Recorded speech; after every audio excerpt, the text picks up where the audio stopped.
ಹಸಿವೆಂಬ ಒಂದು ಧಗೆ ಅದು ಹಸಿವಾಗ್ಬಿಟ್ರೆ ಒಂದು ಎರಚಲು ಬೆಂಕಿ ಹಾಕಿದಂಗೆ ಆಗುತ್ತೆ ಹೊಟ್ಟೆಲಿ. ಅದೇ ಊಟ ಮಾಡಿಬಿಟ್ರೆ ಒಳ್ಳೆ ಪಂಚಭಕ್ಷ ಪರಮಾನಂದ ಊಟ ಮಾಡಿದ್ರೆ ಅದು ಹೇಗೆ ಬ್ಲಾಟಿಂಗ್ ಪೇಪರು ಅದನ್ನೆಲ್ಲ ನೀರೆಲ್ಲ ಅಬ್ಸರ್ವ್ ಮಾಡ್ಬಿಡುತ್ತೋ ಆ ಹಸಿವನ್ನೆಲ್ಲ ಕುಡಿದು ಬಿಡುತ್ತೆ ಅದು. ಓಷಂ ಧಯತಿ ಇತಿ ಔಷಧಿ ಔಷಧಿದೇವ ಔಷಧಿ ಅಂತ ಅದು. ಯಾರವನು ಅಂದ್ರೆ ಪರಮಾತ್ಮನೇ ಆ ಅನ್ನದಲ್ಲೂ ನಾವು ಸೇವನೆ ಮಾಡುವಂತಹ ಔಷಧಿಯಲ್ಲೂ ಅವನು ಕೂತ್ಕೊಂಡಿರೋದ್ರಿಂದ ನಮಗೆ ಆಗುವಂತಹ ವೇದನೆ, ದುಃಖ, ಕಷ್ಟ, ತಾಪ ಎಲ್ಲವನ್ನೂ ಅವನು ಅಬ್ಸರ್ವ್ ಮಾಡ್ಕೊಂಡ್ಬಿಡ್ತಾನೆ, ಹೀರ್ಕೊಂಡ್ಬಿಡ್ತಾನೆ, ಕುಡ್ಕೊಂಡ್ಬಿಡ್ತಾನೆ. ಅದನ್ನು ಸ್ವಸ್ಥ ಆಗ್ಬಿಡ್ತೀವಿ ನಾವು. ಔಷಧಿ ಯಾರೋ ಔಷಧಂ ಜಾಹ್ನವೀತೋಯಂ ವೈದ್ಯೋ ನಾರಾಯಣೋ ಹರಿನ್. ಔಷಧಿಯೂ ನಾರಾಯಣನೇ, ವೈದ್ಯನೂ ನಾರಾಯಣನೇ. ಔಷಧ ಸ್ವರೂಪ ಅಂತ ಹೇಳಿ ನೀವು ಔಷಧಿ ಸೇವನೆ ಮಾಡಬೇಕಾದ್ರೆ ಪರಮಾತ್ಮ ಜ್ಞಾಪ ಮಾಡಿಕೊಂಡು ಪರಮಾತ್ಮ ಸ್ವರೂಪವಾದ ಔಷಧಿ ಸೇವನೆ ಮಾಡ್ತಾ ಇದ್ದೀನಿ ಅಂತ ಸೇವನೆ ಮಾಡಿ 3 ರಿಂದ 5 ದಿನದೊಳಗೆ ನಮ್ಮ ರೋಗ ವಾಸಿ ಆಗ್ಬಿಡುತ್ತೆ. ವೈದ್ಯ ಪಾಪ ವ್ಯತ್ಯಾಸವಾಗಿ ಕೊಟ್ಟಿದ್ರು ನಿಮ್ಮ ಭಾವನೆಯಿಂದ ಆ ಫಲ ಕೊಟ್ಬಿಡುತ್ತೆ. ಇಂಥ ಶಕ್ತಿ ಇದೆ ಆ ಭಾವನೆಗೆ. ಇನ್ನು ಜಗತ್ತಿಗೆ ಸೇತುವಾಗಿದ್ದಾನೆ ಶ್ರೀ ಬಂಧನೆ ಧಾತು. ಅದು ಅದು ಜಲಸಂತಾನ ವಿಚ್ಛೇದಕರ ಸೇತು ಪ್ರಸಿದ್ಧ ಅಂತ ಬ್ರಹ್ಮಸೂತ್ರ ಭಾಷ್ಯದಲ್ಲಿ ಪರಮತ ಸೇತೋನ್ಮಾನ ಸಂಬಂಧ ಭೇದ ವ್ಯಪದೇಶೇಕ್ಷ ಅಂತ ಒಂದು ಸೂತ್ರ 3ನೇ ಅಧ್ಯಾಯದ ಮೀಮಾಂಸಾ ಅಧ್ಯಾಯ ಬರುತ್ತೆ ಸೂತ್ರ.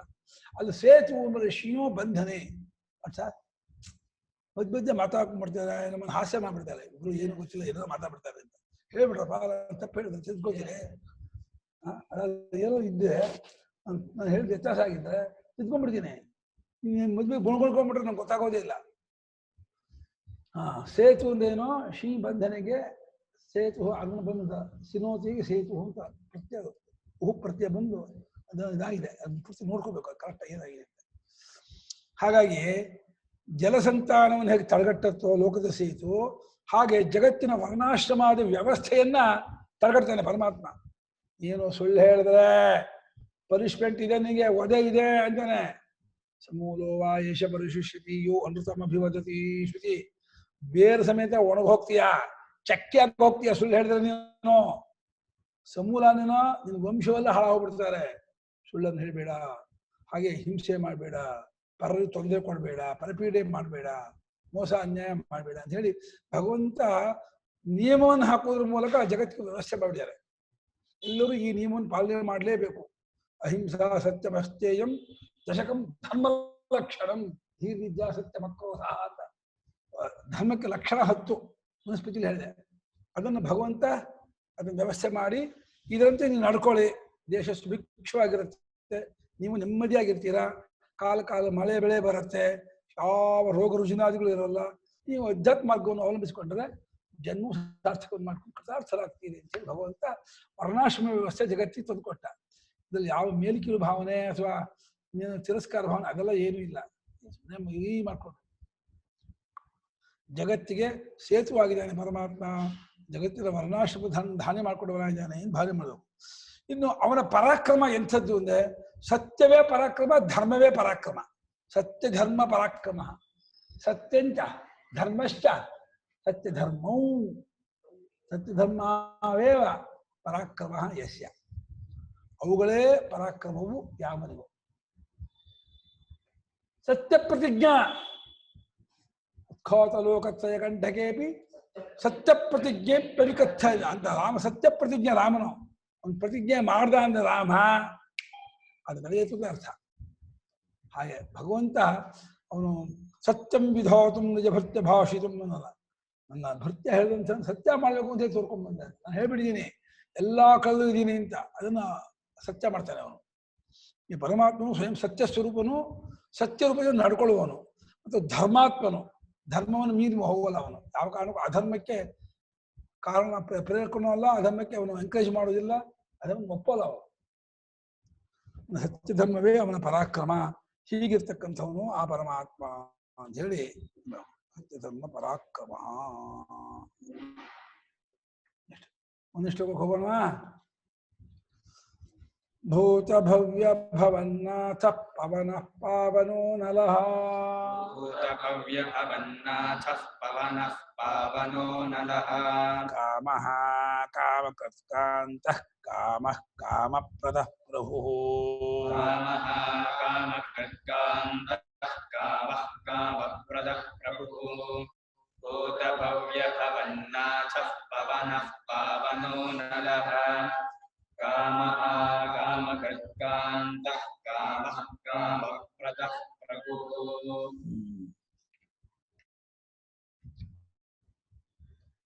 भव्य भवन्नाथः पवनः पावनः अनलः कामः कामकृत् कान्तः कामः कामप्रदः प्रभुः ಮೊದಲನೇ ಶ್ಲೋಕದಲ್ಲೇ ಬಂದಿತ್ತು ವಿಶ್ವಂ ವಿಷ್ಣು ಷಟ್ಕಾರ ಅದನ್ನೇ ಭೂತಭವ್ಯ ಭವತ್ ಪ್ರಭು ಅಂತ ಹೇಳ್ತಲ್ಲ ಇಲ್ಲಿ ಭೂತಭವ್ಯ ಭವನ್ ನಾಥ ಅಂದ್ರೆ ಪ್ರಭು ಅಂತ ಹೇಳಿದ್ರೆ ನಾಥ ಅಂತ ಹೇಳಿದೆ ನಾಥ ಪ್ರಭು ಸ್ವಾಮಿ ಈಶ್ವರ ಎಲ್ಲ ಒಂದೇ ಅರ್ಥ ಒಡೆಯ ಅಂತ ಅರ್ಥ ಭೂತಕಾಲಕ್ಕೂ ಸ್ವಾಮಿ ಒಡೆಯ ಅವನೇ ಆಗ ಹೋಗಿದ್ದಕ್ಕೂ ಹಿಂದಿನ ಕಾಲಕ್ಕೂ ಹೋಗ್ಬಿಡ್ತಾನೆ ಪರಮಾತ್ಮ ಆಶ್ಚರ್ಯವತ ನಾಮ ಬರ್ತಾ ಇದು ಆ ಇನ್ನೊಂದು ನಾಮನ ಇದು ಹೌದು ಭೂತಭವ್ಯ ಭವನ್ನಾಥ ಒಂದು ನಾಮ ಅಲ್ಲ ಶ್ಲೋಕದಲ್ಲಿ 11 ನಾಮ ಇದೆ ಟೋಟಲ್ 10 ಸ್ವಾಮಿ 10 ಭೂತಭವ್ಯ ಭವನ್ನಾಥ ಪವನ ಪಾವನಃ ಅನಲಃ ಕಾಮಃ ಕಾಮಕೃತ್ ಕಾಂತಃ ಕಾಮಃ ಕಾಮಪ್ರದಃ ಪ್ರಭು ಅದೇ ನಾನು ಅನ್ನಿಸ್ಬಿಟ್ರಿ ಅಮ್ಮ ಭವ್ಯ ಅನ್ನೋದನ್ನ ಜಗನ್ನಾಥ ಬೇರೆ ಬೇರೆ ಮಾಡ್ಕೊಂತೀವಿ ಅಯ್ಯೋ ಭೂತ ವಿಭಕ್ತಿ ಇರ್ಬೇಕು ನಾಮ ಬೇರೆ ಆಗೋದಕ್ಕೆ ಮಧ್ಯೆ ವಿಭಕ್ತಿ ಇದೆ ಹೋದ್ರೆ ಬೇರೆ ನಾಮ ಆಗಲ್ಲ ಭೂತಭವ್ಯ ಭವನ್ನಾಥ ಅಲ್ಲಿ ಪ್ರಥಮ ವಿಭಕ್ತಿ ಇದು ಭೂತಭವ್ಯಂ ಭವನ್ನಾಥ ಅಂತಿದ್ದೆ ಹೇಳ್ಬೋದು ಭೂತಭವ್ಯಂ ಅಂತ ಹಾಗಿಲ್ಲ ಭೂತಭವ್ಯ ಭವತ್ ಒಂದು ಭವನ್ನಾಥ ಭೂತಸ್ಯ ಭವ್ಯಸ್ಯ ಭವತಸ್ಯ ಚ ನಾಥಃ ಭೂತಭವ್ಯ ಭವನ್ನಾಥ ಭೂತಂಚ ಭವ್ಯಂಚ ಭವಚ್ಚ ಭೂತಭವ್ಯ ಭವಾನಿ ತಸ್ಯ ತೇಷಾಂ ನಾಥಃ ಇಲ್ಲಿ ಪರಮಾತ್ಮನು ಭೂತಕಾಲಕ್ಕೆ ಒಡೆಯ ಹೇಗೆ ನೀವು ಕೇಳ್ಬೋದು ಯಾಕೆಂದ್ರೆ ಆಗೋಗಿರೋದಕ್ಕೆ ಏನ್ ಮಾಡಕ್ಕಾಗತ್ತೆ ನಮ್ಮ ಕೈಲಿ ಇಲ್ವಲ್ಲ ಹೋದ ವರ್ಷ ನಮ್ಮ ತಂದೆಯವರು ಹೋಗ್ಬಿಟ್ಟಿದ್ದು ಇಟ್ಕೊಳ್ಳಿ ಉದಾಹರಣೆಗೆ ಅದನ್ನ ಮತ್ತೆ ಈಗ ವರ್ತಮಾನಕ್ಕೆ ತರೋಕ್ಕಾಗತ್ತೋ ಮಾಡಕ್ಕಾಗತ್ತೋ ಅಂತ ಕೇಳಿದ್ರೆ ಅದು ಆ ಶಕ್ತಿ ಪರಮಾತ್ಮನಿಗುಂಟು ಹೆಂಗೆ ಕೇಳ್ತೀರಾ ಅವರು ಸಾಂದೀಪನ ಮುನಿ ಅಂತ ಗುರುಕುಲದಲ್ಲಿ ವಿದ್ಯಾಭ್ಯಾಸ ಮಾಡುವಾಗ ಅವರು ಸುಧಾಮ ಇಬ್ರು ವಿದ್ಯಾಭ್ಯಾಸ ಮಾಡಿದ್ಮೇಲೆ 64 ದಿವಸಕ್ಕೆ 64 ವಿದ್ಯೆಯನ್ನು ಕಲ್ತ್ಕೊಂಡ್ಬಿಟ್ಟ ಪರಮಾತ್ಮ ಚತುಷ್ಷಷ್ಟಿ ವಿದ್ಯಾ ಪಾರಂಗತನಾಗ್ಬಿಟ್ಟ ಅವನು ಒಂದೊಂದು ದಿವಸಕ್ಕೆ ಒಂದು ವಿದ್ಯೆನೇ ಕಲ್ತಿದ್ದವನು ಸ್ವಯಂ ಸರ್ವವಿದ್ಯಾ ಸ್ವರೂಪ ಅವನು ಆದ್ರೂ ಲೋಕಕ್ಕೆ ತೋರ್ಸೋಕ್ಕೋಸ್ಕರವಾಗಿ ಗುರುಗಳ ಹತ್ರನೇ ವಿದ್ಯಾಭ್ಯಾಸ ಮಾಡ್ಬೇಕು ಕಲಿಬೇಕು ಅಂತ ಹೇಳ್ಬಿಟ್ಟು ಅವ್ರು ಸೇವೆ ಮಾಡ್ಕೊಂಡು ದಿನ ಕಾಡಿಗೆ ಹೋಗಿ ಕಟ್ಕೆಲ್ಲ ಕಟ್ಕೊಂಡ್ ಬರ್ತಿದ್ದ ಗೊತ್ತಾ ಕೃಷ್ಣ ಗುರುಗಳ ಬಟ್ಟೆ ಒಗೀತಿದ್ದ ಆ ಗುರುಪತ್ನಿಯರು ಹೋಗ್ಬಿಟ್ಟು ಒಳಗಡೆ ಏನಾದ್ರು ಸಹಾಯ ಮಾಡ್ಬೇಕು ಅಂದ್ರೆ ಸಹಾಯ ಮಾಡ್ತಿದ್ದ ಕೃಷ್ಣ ಹೋಗ್ಬಿಟ್ಟು ಅಮ್ಮ ಏನಾದ್ರು ಇದ್ರೆ ಹೇಳಿ ತರಕಾರಿ ಹಚ್ಬೇಕಾದ್ರೆ ಹಚ್ಕೊಡ್ತೀನಿ ಕಾಯಿಗೆ ಚೂರು ಬೇಕಾದ್ರೆ ಚೂರು ಕೊಡ್ತೀನಿ ಏನ್ ಬೇಕಾದ್ರೂ ಮಾಡ್ಕೊಡ್ತೀನಿ ಅಂತ ಹೇಳಿ ಹೇಗೆ ಮಾಡ್ತಿದ್ದ ಅಂತ ಪುಣ್ಯಾತ್ಮ ಬಿಭ್ರತೋ ನಾಭಿಮಾನ ಏಕೈಶ್ವರ್ಯ ಚಿತೋಪಿ ಅವನಿಗೆ ಸಮಸ್ತ ಐಶ್ವರ್ಯ ಸ್ವರೂಪದಲ್ಲಿ ಏನು ಕಿಂಚಿತ್ತು ಅಭಿಮಾನ ಇಲ್ಲ ಸಾಮಾನ್ಯ ಬ್ರಹ್ಮಚಾರಿಗಳು ಗುರುಕುಲದಲ್ಲಿ ವಾಸ ಮಾಡುವಾಗೆ ವಾಸ ಮಾಡ್ಕೊಂಡಿದ್ದ ಆಮೇಲೆ ಗುರುಕುಲದಲ್ಲಿ ಮುಗಿದ ಮೇಲೆ ಹೊರಟು ಹೋಗ್ಬೇಕಾದ್ರೆ ಗುರುದಕ್ಷಿಣೆ ಕೊಡ್ಬೇಕಲ್ಲ ಹೋಗ್ಬಿಟ್ಟು ಗುರುಗಳೇ ತಮ್ಮಿಂದ 64 ವಿದ್ಯೆನ ಕಲ್ತ್ಕೊಂಡೆ ಅದಕ್ಕೆ ನಾನು ಏನಾದ್ರೂ ಒಂದು ಗುರುದಕ್ಷಿಣೆ ಕೊಟ್ಟು ಹೋಗ್ಬೇಕು ಅಂತ ಅಪೇಕ್ಷೆ ಪಟ್ಟಿದ್ದೀನಿ ಏನಾದ್ರು ಹೇಳಿ ಕೊಡ್ತೀನಿ ಅಯ್ಯೋ ಅಲ್ಲಪ್ಪ ನೀನು ಸಾಕ್ಷಾತ್ ನಾರಾಯಣ ಹಾಗೆ ಹೇಳ್ತಾರೆ ನೀ ಪರಮಾತ್ಮ ಅಪ್ಪ ನಿನ್ನೆ ನಾನು ಉನ್ನತ ತಗೊಳ್ಳೇನು ನೀನು ಸಾಕ್ಷಾತ್ ನಾರಾಯಣ ನಿನ್ನ ಏನು ಬೇಡ ಹಾಗೆ ಇಲ್ಲ ಇಲ್ಲ ಹಾಗನ್ಬೇಡಿ ಗುರುಗಳೇ ನಾನು ಕೊಡ್ಲೇಬೇಕು ಅಂತಾರೆ ಹಾಗಿದ್ದೆ ನನಗಂತೂ ಏನು ಅಪೇಕ್ಷೆ ಇಲ್ಲಪ್ಪ ನಿನ್ನ ಇದರ ಸಾನ್ನಿಧ್ಯಾಗಿರೋದು ನನ್ನ ಪತ್ನಿ ಇದ್ದಾರೆ ಗುರು ಮಾತಾ ಇದೆಯಲ್ಲ ಗುರುಪತ್ನಿ ಅವ್ರ ಹತ್ರ ಹೋಗಿ ಕೇಳಪ್ಪ ಅವ್ರು ಏನ್ ಹೇಳ್ತಾರೆ ಅದನ್ನ ಮಾಡು ಹೋಗಿ ಕೇಳಿದ್ರೆ ಪುಣ್ಯಾತ್ಕಿತಿ ಯಾವತ್ತೋ ತನ್ನ ಮಗು ಹೊಳೆಗೆ ಆಟ ಆಡೋಕೆ ಹೋದಾಗ ಜಾರಿ ಬಿದ್ದು ಸತ್ತು ಹೋಗ್ಬಿಡುತ್ತೆ ಹೊಳೆಯಲ್ಲಿ ಮುಗಿ ಹೋಗ್ಬಿಡುತ್ತೆ ಮಗು ಹೋಗ್ಬಿಡುತ್ತೆ ಆ ಒಂದೇ ಮಗು ಇದ್ದಿದ್ದು ಆ ಹುಡುಗ 3 ವರ್ಷ 4 ವರ್ಷ ಆಗಿದ್ದಾಗ ಹೊಳೆ ಮುಳುಗಿ ಹೋಗ್ಬಿಡುತ್ತೆ ಮಗು ಸತ್ತು ಹೋಗ್ಬಿಡುತ್ತೆ ಕೃಷ್ಣ ನಂಗೊಂದು ಮಗು ಇತ್ತು ನನಗೀಗ ಸುಮಾರು 15-20 ವರ್ಷ ಆಗಿರ್ಬೇಕು ಬಹಳ ಹಿಂದೆ ಮಗು ಹೊಳೆ ಹತ್ರ ಆಟ ಬಂದು ಜಾರಿ ಹೊಳೆ ಮುಗಿ ಹೋಗ್ಬಿಡ್ತಪ್ಪ ನಂಗೆ ಆ ಮಗು ಮಗು ತಂದ್ಕೊಡು, ನೀನು ಪರಮಾತ್ಮ ಅಂತ ಹೇಳಿ ನಮ್ಮ ಮನೆಯವರು ತುಂಬಾ ಹೇಳ್ತಾರೆ. ನಿನ್ನ ಸರ್ವಜ್ಞ ಹೇಗಾದ್ರು ಮಾಡಿ, ನಂಗೆ ತುಂಬಾ ನಂಗೆ ಅಹೋರಾತ್ರಿ, ನಂಗೆ ಇವತ್ತಿವರೆಗೂ ನಾನು ನಿದ್ದೆ ಮಾಡಿಲ್ಲ, ಊಟ ಮಾಡಿ ಅದೇ ನಂಗೆ ಕುರಿತಾ ಇದೆ. ಆ ಪುತ್ರ ಶೋಕ ನಾನು ದಹನ ಮಾಡ್ತಾ ಇದೆ. ಆ ಮಗುವನ್ನು ತಂದ್ಕೊಡು ಅಂತ ಆಯ್ತು ಬಿಡ್ತಾರೆ. ಏನಿದು, ಆಯ್ತಪ್ಪ ತಂದ್ಕೊಡ್ತೀನಿ ಅಂದ್ಬಿಟ್ಟು ಅವರು ಪಶ್ಚಿಮ ದೇಶಕ್ಕೆ ಹೋಗ್ಬಿಟ್ಟು ಪಾಂಚಜನ್ಯ ಅಂತ ಹೇಳಿ ಅವ್ರು ಹೋಗ್ಬಿಟ್ಟು ಅಲ್ಲಿಗೆ ಅವ್ರನ್ನ ಯುದ್ಧ ಮಾಡ್ಬಿಟ್ಟು ಅಲ್ಲಿ ವರುಣಲೋಕಕ್ಕೆ ಹೋಗಿರುತ್ತೆ. ವರುಣಲೋಕಕ್ಕೆ ಹೋಗ್ಬಿಟ್ಟು ಪರಮಾತ್ಮ ಆ ಮಗು ಕೊಡಿಪ್ಪ ಹಾಗೆ ಅಂತ, ಇಲ್ಲ ಹಾಕೊಡು, ಪ್ರಶ್ನಾತೀತ, ನಾನು ಕೊಡಿಯಿಂದ ಕೊಡ್ಬೇಕು, ಇಲ್ಲ ಯುದ್ಧ ಮಾಡ್ಬೇಕು ಅಷ್ಟೇ ನನ್ನ ಹತ್ರ ಅದ. ಅಯ್ಯೋ ಪರಮಾತ್ಮ ನಿನ್ನಂತ ಯುದ್ಧ ಮಾಡಿ ಗೆಲ್ಲ ಕಾಲ ಆಗತ್ತಪ್ಪ, ತಗೋಪ್ಪ ಅಂತ ಆ ಮಗುವನ್ನ ಹಾಗೆ ಯಾವತ್ತು ಮುಳುಗೋಗಿದ್ದಾಗ ಹೇಗಿದ್ನೋ ಹಾಗೆ ಇದ್ದ ಮಗು ಕೊಡ್ತಾರೆ ನೋಡಿ. ಅವರು ಅಂತ ಆ ಮಗುವನ್ನ ಎತ್ಕೊಂಡ್ಬಂದು ಕೃಷ್ಣ ಅಮ್ಮ ತಗೊಳ್ಳಿ ನಿಮ್ಮ ಮಗುನ ಅಂತೇಳಿ ಕೊಟ್ರೆ ಏನ್ ಆನಂದ ಅಂದ ತಾಯಿಗೆ.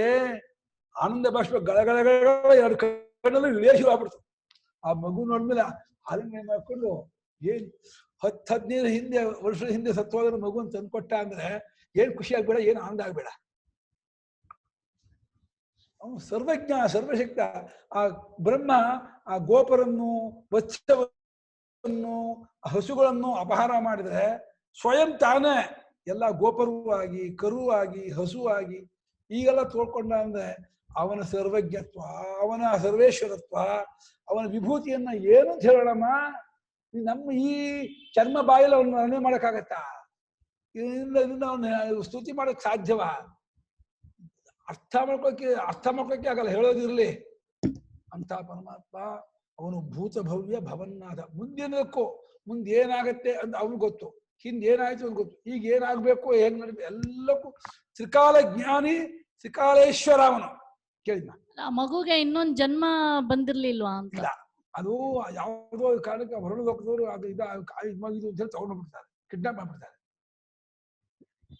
ಅದನ್ನ ಪರಮಾತ್ಮ ಎಷ್ಟು ಒಂದು 6-15 ದಿವಸ ಪರಮಾತ್ಮ ಹೋಗಿ ಅವ್ರಿಗೆ ಹೋಗಿ ಪಶ್ಚಿಮ ಹೋಗಿ ಸಮುದ್ರಕ್ಕೆ ಹೋಗಿ, ಸಮುದ್ರ ಒಳಗೆ ಹೋಗಿ ಅಲ್ಲಿಂದ ಇದು ಮಾಡಿ, ಅಲ್ಲಿಂದ ಎಲ್ಲಿದ್ದಾನೆ ಅಂತ ಅಡ್ರೆಸ್ ತಿಳ್ಕೊಂಡು ಅಲ್ಲಿಂದ ವರುಣಲೋಕಕ್ಕೆ ಹೋಗಿ ಅಲ್ಲಿಂದ ತಗೊಂಡ್ಬರ್ತಾರೆ.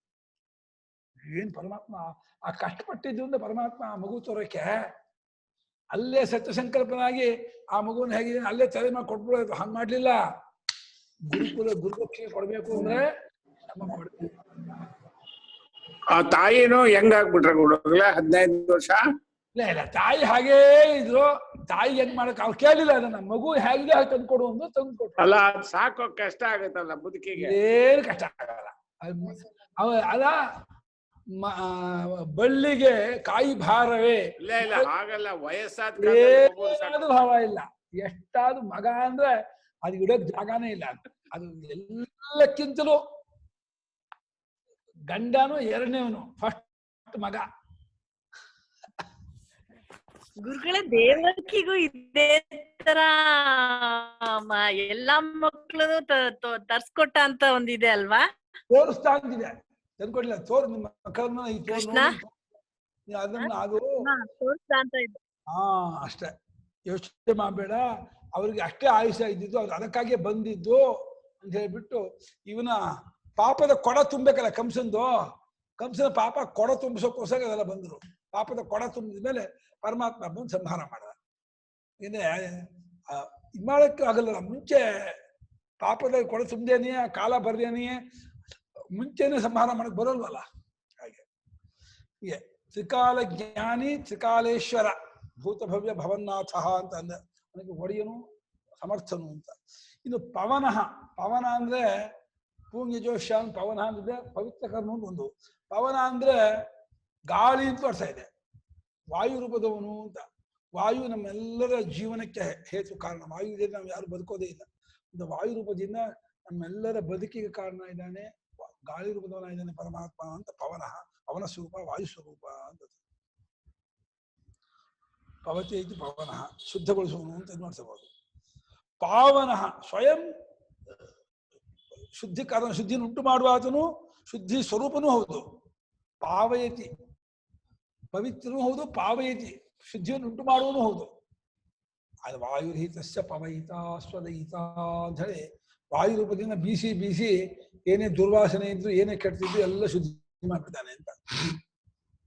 ಸ್ವಯಂ ಪರಮಾತ್ಮ ಪರಮಾತ್ಮನು ಎಲ್ಲಾ ಕಡೆಯಲ್ಲಿಯೂ ಶುದ್ಧಿಯನ್ನು ಉಂಟು ಮಾಡುವ ಆತನಾಗಿದ್ದಾನೆ, ಸ್ವಯಂ ಶುದ್ಧನಾಗಿ ಶುದ್ಧಿಯನ್ನು ಉಂಟು ಮಾಡುವನಾಗಿದ್ದಾನೆ ಅಂತ ಹೇಳಿ ಆ ರೀತಿ ಹೇಳ್ತಾರೆ. ಅದಕ್ಕೆ ನಮ್ಮಲ್ಲಿ ಅಪವಿತ್ರೋ ಸರ್ವಾವಸ್ಥಾಂಗತೋಪಿವ ಸ್ಮರೇತ್ ಪುಂಡರೀಕಾಕ್ಷಂ ಸಬಾಹ್ಯಾಭ್ಯಂತರ ಶುಚಿ ಅಂತ. ನಮ್ಗೇನಾದ್ರೂ ಪ್ರಯಾಣದಲ್ಲಿದ್ರೆ ಅಥವಾ ಆರೋಗ್ಯ ಇಲ್ಲದೆ ಇದ್ದಾಗ, ಸ್ನಾನ ಮಾಡಕ್ಕಾಗದೇ ಇದ್ದಾಗ ಸದ್ಯಾದ್ರೆ ಹೇಗ್ ಮಾಡೋದು ಅಂದ್ರೆ ಒಂದು ಪುಂಡರೀಕಾಕ್ಷರನ್ನ ಸ್ಮರಣೆ ಮಾಡ್ಕೊಂಡ್ಬಿಟ್ರೆ ಸ್ನಾನ ಮಾಡಿದಷ್ಟು ಪವಿತ್ರತೆ ನಿಮ್ಗೆ ಬರುತ್ತೆ ಕಣಪ್ಪ ಅಂತ. ಯಸ್ಮರೇತ್ ಪುಂಡರೀಕಾಕ್ಷಂ ಸಬಾಹ್ಯಾಭ್ಯಂತರ ಶುಚಿ. ಸರ್ವಾವಸ್ಥಾಂಗತೋಪಿವ, ಯಾವ ಅವಸ್ಥೆಯಲ್ಲಿ ಇದ್ರೂ ಕೂಡ ಪರವಾಗಿಲ್ಲ, ಆ ಪವಿತ್ರನಾದಂತಹ ಪರಮಾತ್ಮನ ಸ್ಮರಣೆ ಮಾಡಿಕೊಂಡು ಶುದ್ಧ ಮಾಡ್ಬಿಟ್ಟು ಅವನು ಪಾವಯತಿ, ಅವನು ನಮ್ಮನ್ನು ಶುದ್ಧಿಗೊಳಿಸ್ತಾನೆ ಅಂತ. ಅನಲಹ, ಅನಲಹ ಅಂದ್ರೆ ಅಗ್ನಿ ಸ್ವರೂಪದವನು, ಯಜ್ಞೇಶ್ವರನು. ಅನಲ ಅಂತ ಹೇಳಿ ಬೆಂಕಿಗೆ ಹೆಸರು. ಯಾಕೆ ಅಂದ್ರೆ ಸಾಕು ಅನ್ನೋದೇ ಇಲ್ಲ. ಎಷ್ಟು ಕಟ್ಟಿಗೆ ಹಾಕಿದ್ರು, ಎಷ್ಟು ತುಪ್ಪ ಹೋಮ ಮಾಡಿದ್ರು, ಎಷ್ಟೇ ಕೊಟ್ಟರು ಕೂಡ ಅದು ಸಾಕು ಅನ್ನಲ್ಲ ಅವನು. ಅಲಂ ಅಂದ್ರೆ ಸಾಕು ಅಂತ. ಅವಿದ್ಯಮಾನಂ ಅಲಂ ಯಸ್ಯ ಸಹ ಅನಲಹ. ಅಲಂ ಅಂದ್ರೆ ಅವ್ಯಯ, ಅವಿದ್ಯಮಾನ ಅಲಂ ಯಸ್ಯ. ಸಾಕು ಎಂಬುದು ಯಾವನಿಗೆ ಇಲ್ಲವೇ ಇಲ್ವೋ ಅವನು ಅನಲ. ಅನ ಯಾವುದು? ಕಾಮಕ್ಕೂ ಅನಲ ಅಂತಾರೆ, ಅಗ್ನಿಗೂ ಅನಲ ಅಂತಾರೆ. ಕಾಮ ಏಷ ಕ್ರೋಧೇ ಮಹಾಶನೋ ಮಹಾಪಾತ್ಮ ಜೇನ ಮಹಿಮೆ. ಅಲ್ಲಿ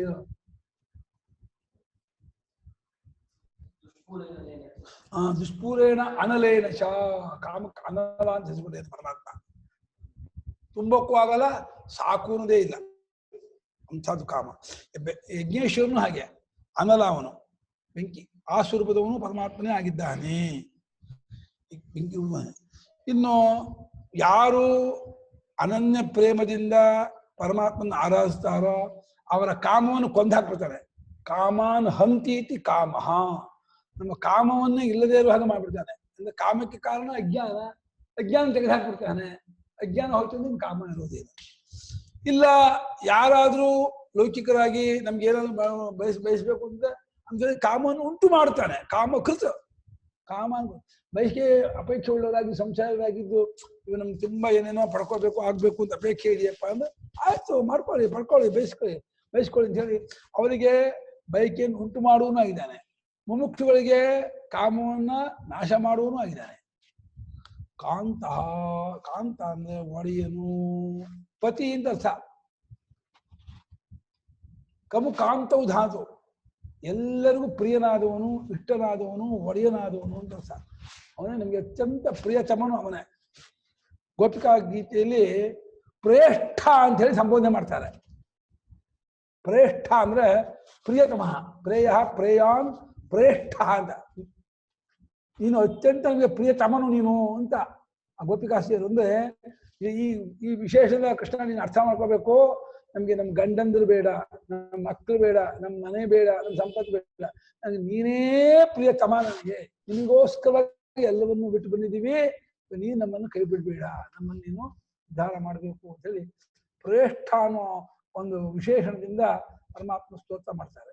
ನಿಜವಾಗಿಯೂ ಅದನ್ನರ್ಥ ತದೇತತ್ ಪ್ರೇಯ ಪುತ್ರಾತ್ ಪ್ರೇಯೋ ವಿತ್ತಾತ್ ಪ್ರೇಯೋ ಅನ್ಯಸ್ಮಾತ್ ಸರ್ವಸ್ಮಾತ್ ಅಂತರತರಂ ಯದಯಮ. ಯಾವ ಈ ಆತ್ಮನು ಅತ್ಯಂತ ಪ್ರಿಯತಮ. ಆತ್ಮಸ್ತು ಕಾಮಾಯ ಸರ್ವಂ ಪ್ರಿಯಂ ಭವತೆ. ಎಲ್ಲ ಪ್ರೀತಿ ಆಗೋದು ಯಾರಿಗಾಗೆ?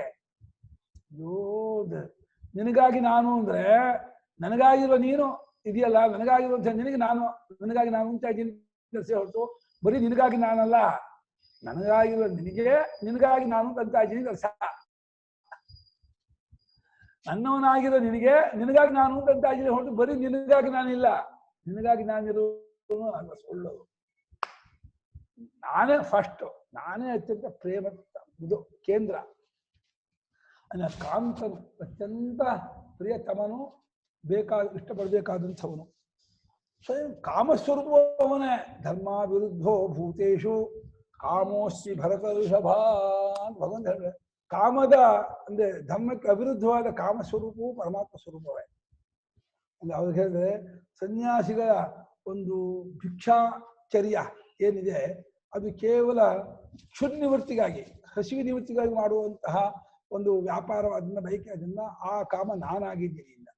ಯಾವ ಕಾಮ ಇಂದ್ರಿಯ ತೃಪ್ತಿಗಾಗಿದೆಯೋ ಅದು ಅಜ್ಞಾನ ಇದನ್ನ ಬಂದದ್ದು, ಅದು ನಾನಲ್ಲ ಅಂದ, ರಜೋಗುಣ ಅಂದ. ಯಾವುದು ಬದುಕಿಗಾಗಿ ಇರ್ತಕ್ಕಂತಹ ಬಯಕೆಯೋ ಅದು ಸಾತ್ವಿಕವಾದ ಬಯಕೆ, ಅದು ನಾನಾಗಿದ್ದೀನಿ. ಕೇವಲ ಕ್ಷುದ್ನಿವೃತ್ತಿಗಾಗಿ ಬರೋ ಕಾಮ.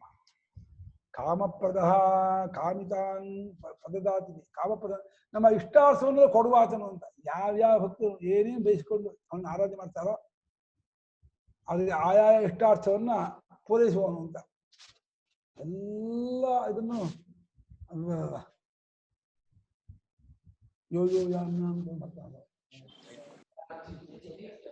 ಬದುಕಿಗಾಗಿ ಮಕ್ಕಳನ್ನ ಪಡೆಯೋದು ಕಾಮ ಅಲ್ವಾ ಗುರುಗಳೇ? ಹೌದು, ಮಕ್ಕಳು ಪಡೆಯೋದು ಅದು ಶಾಸ್ತ್ರ ವಿರುದ್ಧವೋ ಶಾಸ್ತ್ರಕ್ಕೆ ಸಂಬಂಧಪಟ್ಟಿದ್ದು? ಶಾಸ್ತ್ರ ಸಮ್ಮತಪ್ಪ, ಸಮ್ಮತ. ಹೌದು. ಧರ್ಮ ಪ್ರಜಾ ಸಂಪದ್ಯರ್ಥ, ಧರ್ಮ ಪ್ರಜೆಯನ್ನು ಎಷ್ಟು ಪಡಬೇಕು ನಿಮ್ಮ ಶಾಸ್ತ್ರದ ಇದರಲ್ಲಿ ಶಿಕ್ಷಾವಲಿಯಲ್ಲಿ ಪ್ರಜಾಚ ಸ್ವಾಧ್ಯಾಯ ಪ್ರವಚನೇಚ ಪ್ರಜನಶ್ಚ ಸ್ವಾಧ್ಯಾಯ ಪ್ರವಚನೇಚ ಪ್ರಜಾಚಿಷ್ಟ ಅಲ್ಲಿ ಬರೀತಾರೆ ಶಂಕರಾಚಾರ್ಯರು. ಅಕಸ್ಮಾತ್ ನಿನ್ನ ಮಕ್ಕಳಾಗದೆ ಹೋದರೆ ಪುತ್ರಕಾಮಿಷ್ಟಿಯಾದಿಗಳಿಂದಲೂ ಮಕ್ಕಳನ್ನು ಪಡ್ಕೊಳ್ಳೋ ಪ್ರಯತ್ನ ಪಡಬೇಕು, ಅದು ನಿಮ್ಮ ಧರ್ಮ ಅಂತ ಹೇಳಿದ್ದಾರೆ ಶಂಕರಾಚಾರ್ಯ. ಈಗ ಸನ್ಯಾಸಿಗಳಾಗೋಗ್ಬಿಟ್ರೆ ಅದು ಮಾಡದೇ ಇರೋದ್ರಿಂದ ಅದು ಅಧರ್ಮನೋ? ಸನ್ಯಾಸ ಅನ್ನೋದು ಎಲ್ಲಕ್ಕಿಂತ ಹೆಚ್ಚಿದ್ದಾನೆ. ಅದ್ನೇ ಟಾಪ್ ಲೆವೆಲ್ ಹೋಗ್ಬಿಟ್ರೆ ಅಧರ್ಮ ಬರಲ್ಲ. ಯಾಕಂದ್ರೆ ಪರಮಾತ್ಮಗಾಗಿ ಕೂತಂತಹ ಒಂದು ಆಶ್ರಮ ಆದ್ರಿಂದ ಅಲ್ಲಿ ಫುಲ್ 100% ಪ್ಯೂರ್ ಆಗಿರ್ತಕ್ಕಂಥ ಶುದ್ಧಾಶ್ರಮ ಅದು. ಅಲ್ಲಿ ಬೈಕ್ ಇಲ್ಲ, ಅದು ಪರಮಾತ್ಮನ ಒಬ್ಬನೇ ಕೇಂದ್ರ, ಅದು ಅಲ್ಲಿ ದೋಷ ಬರೋದೇ ಇಲ್ಲ. ಈ ಗೃಹಸ್ಥರಾಗ್ಬಿಟ್ಟು ಅವ್ನು ಏನೇನೋ ಅಡ್ವರ್ಟ್ ಮಾಡೋದ್ರಿಂದ ಸರಿಯಾದಂತಹ ರೀತಿ ಮಕ್ಕಳು ಪಡ್ಕೊಳ್ಳೋದು ಧರ್ಮ. ಒಂದ್ ಸಣ್ಣ ಅನುಮಾನ ಅಲ್ಲ, ಶಾಸ್ತ್ರ ಸಮ್ಮತ ಹೌದೋ ಅಲ್ವೋ ಅಂತ ತುಂಬಾ ತಡವಾಗಿ ಕೇಳ್ತಾ ಇದ್ದಾರೆ. ಅಲ್ಲಲ್ಲ, ಅಕ್ಕ ಮೊಮ್ಮಕ್ಕಾಗ್ದಿದ್ರೆ ಪರವಾಗಿಲ್ಲ ಅಂತ ಅನ್ಕೊಂಡ್ಬಿಟ್ರೆ ಎಷ್ಟೋ ಜನ ಇದ್ದಾರೆ. ಮೊನ್ನೆ ಅವ್ನಿಗೆ ಹೆಸರು ಬೇಡ, ಅವರು ಮದುವೆಯಾಗಿ 8-10 ವರ್ಷ ಆಗಿತ್ತು. ನಾವೇನಮ್ಮ ಮಕ್ಕಳಿಗೆ ಇಲ್ಲ ಎಲ್ಲ ಆಗಿಲ್ಲ ಅಂದ್ರೆ ಏನು ಇದು ಅಂದಿಲ್ಲ, ನಾವೇ ಬೇಡ ಅನ್ಕೊಂಡಿದ್ವಿ. ಯಾಕೆ ಅಂದ್ರೆ ಅಯ್ಯೋ ಮಕ್ಕಳಿಗೆ ಬಹಳ ರಗಳೆ ಚರ ಕಷ್ಟ, ನಾವು ಆರಾಮಾಗಿದ್ದೀವಿ, ಯಾವ ಮಕ್ಕಳು ಬೇಡ ಅಂತ. ಶಾಸ್ತ್ರ ಅದನ್ನ ಒಪ್ಪಲ್ಲ. ಗೃಹಸ್ಥಾಶ್ರಮದಲ್ಲಿ ಇದ್ದವರಾದ್ರೆ ಅದ ತಕ್ಕಾಗಿ ಇರ್ಬೇಕು ಅನ್ನತ್ತೆ ಹೊರತು ಗೃಹಸ್ಥಾಶ್ರಮ ಇರ್ತೀನಿ ಅತಿಥಿ ಅಭ್ಯಾಸ ಸೇವೆ ಮಾಡೋದಿಲ್ಲ, ಮಕ್ಕಳನ್ನ ಪಡ್ಕೊಳ್ಳೋದಿಲ್ಲ, ದೈವಾತ್ ಆಗದೆ ಹೋದ್ರೆ ಅದು ಏನು ಮಾಡೋಕ್ಕಾಗಲ್ಲ. ನಾವು ಆಗದೆ ಇರುವ ಹಾಗೆ ಮಾಡ್ಕೊ ತಪ್ಪು ಅಂತ ಶಾಸ್ತ್ರ ಒಪ್ಪಲ್ಲ ಅದನ್ನ. ಸನ್ಯಾಸಿನಿ ಆಗ್ಬೋದ ಗುರುಗಳ? ಸನ್ಯಾಸವೇ ನಮ್ ಸ್ವಭಾವಪ್ಪ, ಆಗೋದಲ್ಲ ಅದು. ಅಲ್ಲ, ಹೆಂಗಸರು ಸನ್ಯಾಸಿಗಳಾಗ್ಬೋದ ಅಂತ ಕೇಳಿದೆ. ಖಂಡಿತ ಆಗ್ಬೋದು. ಸನ್ಯಾಸ ಅರ್ಥ ಏನು?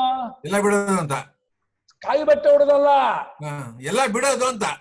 ಪರಮಾತ್ಮನೇ ಬೇಕು ಅಂತ ಹೇಳಿ ಕೂರೋದು ಅಷ್ಟೇ. ಕಾವಿ ಬಡೋದು ಈ ಪ್ರೊಸೀಜರ್ ಇದೆಯಲ್ಲ, ಅದು ಈ ಚತುರ್ಥಾಶ್ರಮ ಅದು ಅವ್ರಿಗಿಲ್ಲ. ಚತುರ್ಥಾಶ್ರಮ ಅಂತ ಏನೆಂದರೆ ಅದನ್ನಿಲ್ಲ. ಆದರೆ ಪರಮಾತ್ಮನನ್ನೇ ಗೋಲಾಗಿಟ್ಕೊಂಡು ಗುರಿಯಾಗಿಟ್ಕೊಂಡು ಅದಕ್ಕಾಗಿ ಫುಲ್ ಡಿವೋಟ್ ಆಗೋದಕ್ಕೆ ಯೂನಿವರ್ಸಲ್ ಅದು, ಎಲ್ಲರಿಗೂ ಅಧಿಕಾರ ಉಂಟು. ಆದ್ರೆ ಪಾದಪೂಜೆ ಮಾಡ್ಕೊಳ್ತೀನಿ, ದಂಡ ತರ್ಪಣೆ ಮಾಡ್ತೀನಿ, ಕಾಷಾಯ, ಅದೆಲ್ಲ ಅವಕಾಶ ಇಲ್ಲ. ಆ ನಿಯಮಕ್ಕೆಲ್ಲ ಅದು ಧರ್ಮಶಾಸ್ತ್ರದ ನಿಯಮದಂತೆ ಅವರೇ ಕೆಲವರೇ ಆಗ್ತಾರೆ. ಆ ಆಶ್ರಮ ಅವ್ರು ಬೇಕು ಇಲ್ಲ ಅವರಿಗೆ. ಅದನ್ನ ಕಟ್ಕೊಂಡು ಏನಾಗಬೇಕು, ಕಾಯಿ ಬಟ್ಟೆ ಹೊಡೋದಾಗ್ಲಿ, ಚಾತುರ್ಮಾಸ್ಯ ಮಾಡೋದಾಗ್ಲಿ, ದಂಡ ತರ್ಪಣ ಅದು ಬೇಡ. ಸನ್ಯಾಸದ ಉದ್ದೇಶವೇ ಪರಮಾತ್ಮನ ಪಡೆಯೋದಕ್ಕೆ ಇರ್ತಕ್ಕಂಥ ಒಂದು ಸಾಧನ. ಅವರೇ ಆಚರಣೆಬೇಕು ಅಂತ ತೀವ್ರ ಇಚ್ಛೆಯಿಂದ ನಿಜವಾಗಿ ಸನ್ಯಾಸಿ ಆಗೋದೇ ಹೊರತು ಸನ್ಯಾಸ ಮಾಡೋದಲ್ಲ, ಸನ್ಯಾಸ ತಗೊಳ್ಳೋದು ಅಲ್ಲ. ಅದೇ ಮಾಡೋ ಗಣಪತಿ ಅಲ್ಲ, ತಗೊಳಕ್ಕೆ ಅದೇ ಮೊಬೈಲ್ ಅಲ್ಲ. ಸನ್ಯಾಸ ಮಾಡೋಕ್ಕೆ ಅಡಿಗೆ ಮಾಡೋ ಸಾರು ಅನ್ನ ಹುಳಿ ಮಾಡೋರಿಗೆ ಸನ್ಯಾಸ ಮಾಡೋದಲ್ಲ. ಅದ ಮೊಬೈಲು ಕಾರು ಇದು ತೊಗೊಳಗೆ ಸನ್ಯಾಸ ತಗೊಳ್ಳೋದಲ್ಲ, ಸನ್ಯಾಸಿಯಾಗಿ ಇರೋದು. ಸನ್ಯಾಸ ಅಂದ್ರೆ ಆತ್ಮನ ಸ್ವಭಾವ. ಅದು ಆತ್ಮನ ಅಸಂಗನಾಗಿ ಯಾವುದಕ್ಕೂ ಅಂಟಿಕೊಳ್ಳದೆ ಅವನು ಅದ್ವಿತೀಯನಾಗಿರೋದ್ರಿಂದ ಆ ರೂಪದಿಂದ ನೀವು ನಿಲ್ಲುವುದಕ್ಕೆ ಪ್ರಯತ್ನ ಪಡೋದೇ ಸನ್ಯಾಸ. ಸನ್ಯಾಸದಲ್ಲಿ ಅಸಂಗತ್ವವೇ ಬಹಳ ಮುಖ್ಯವಾದಂತಹ ಗುಣ, ಧರ್ಮ. ಯಾವುದಕ್ಕೂ ಅಂಟಿಕೊಳ್ಳದೆ, ಯಾವ ಅಭಿಮಾನವನ್ನು ಪಡ್ಕೊಳ್ಳದೆ ಇಲ್ಲದೆ ಸರ್ವಸಂಗ ಪರಿತ್ಯಾಗಿಯಾಗಿರೋದೇ ಸನ್ಯಾಸದ ಮುಖ್ಯ ನಡವಳಿಕೆ. ಅದನ್ನು ಯಾರಿಗೆ ಅಂತ ಕೇಳಿದ್ರೆ, ಯಾರ್ಯಾರಿಗೆ ನನಗೆ ಭಗವಂತನೇ ಬೇಕು ಅನ್ನೋ ತೀವ್ರ ಅಪೇಕ್ಷೆ ಇದೆ ಅವರೆಲ್ಲರಿಗೂ ಅಧಿಕಾರ ಉಂಟು. ರಾಮಕೃಷ್ಣಾಶ್ರಮದಲ್ಲಿ ಹೆಂಗಸರಿಗೂ ಸನ್ಯಾಸ ಕೊಡ್ತಾರೆ ಗುರುಗಳೇ? ಅಲ್ಲಮ್ಮ, ಯಾಜ್ಞವಲ್ಕ್ಯ ಸ್ಮೃತಿ ಇದೆಯಲ್ಲ, ಯಾಜ್ಞವಲ್ಕ್ಯ ಸ್ಮೃತಿಯಲ್ಲಿ ಮಿತಾಕ್ಷರಿ ಅಂತ ಒಂದು ವ್ಯಾಖ್ಯಾನ ಇದೆ. ಆ ಮಿತಾಕ್ಷರಿ ವ್ಯಾಖ್ಯಾನಕಾರ ಸ್ತ್ರೀಯರು ಸನ್ಯಾಸ ಮಾಡಬಹುದು ಅಂತ ಬರೆದಿದ್ದಾರೆ.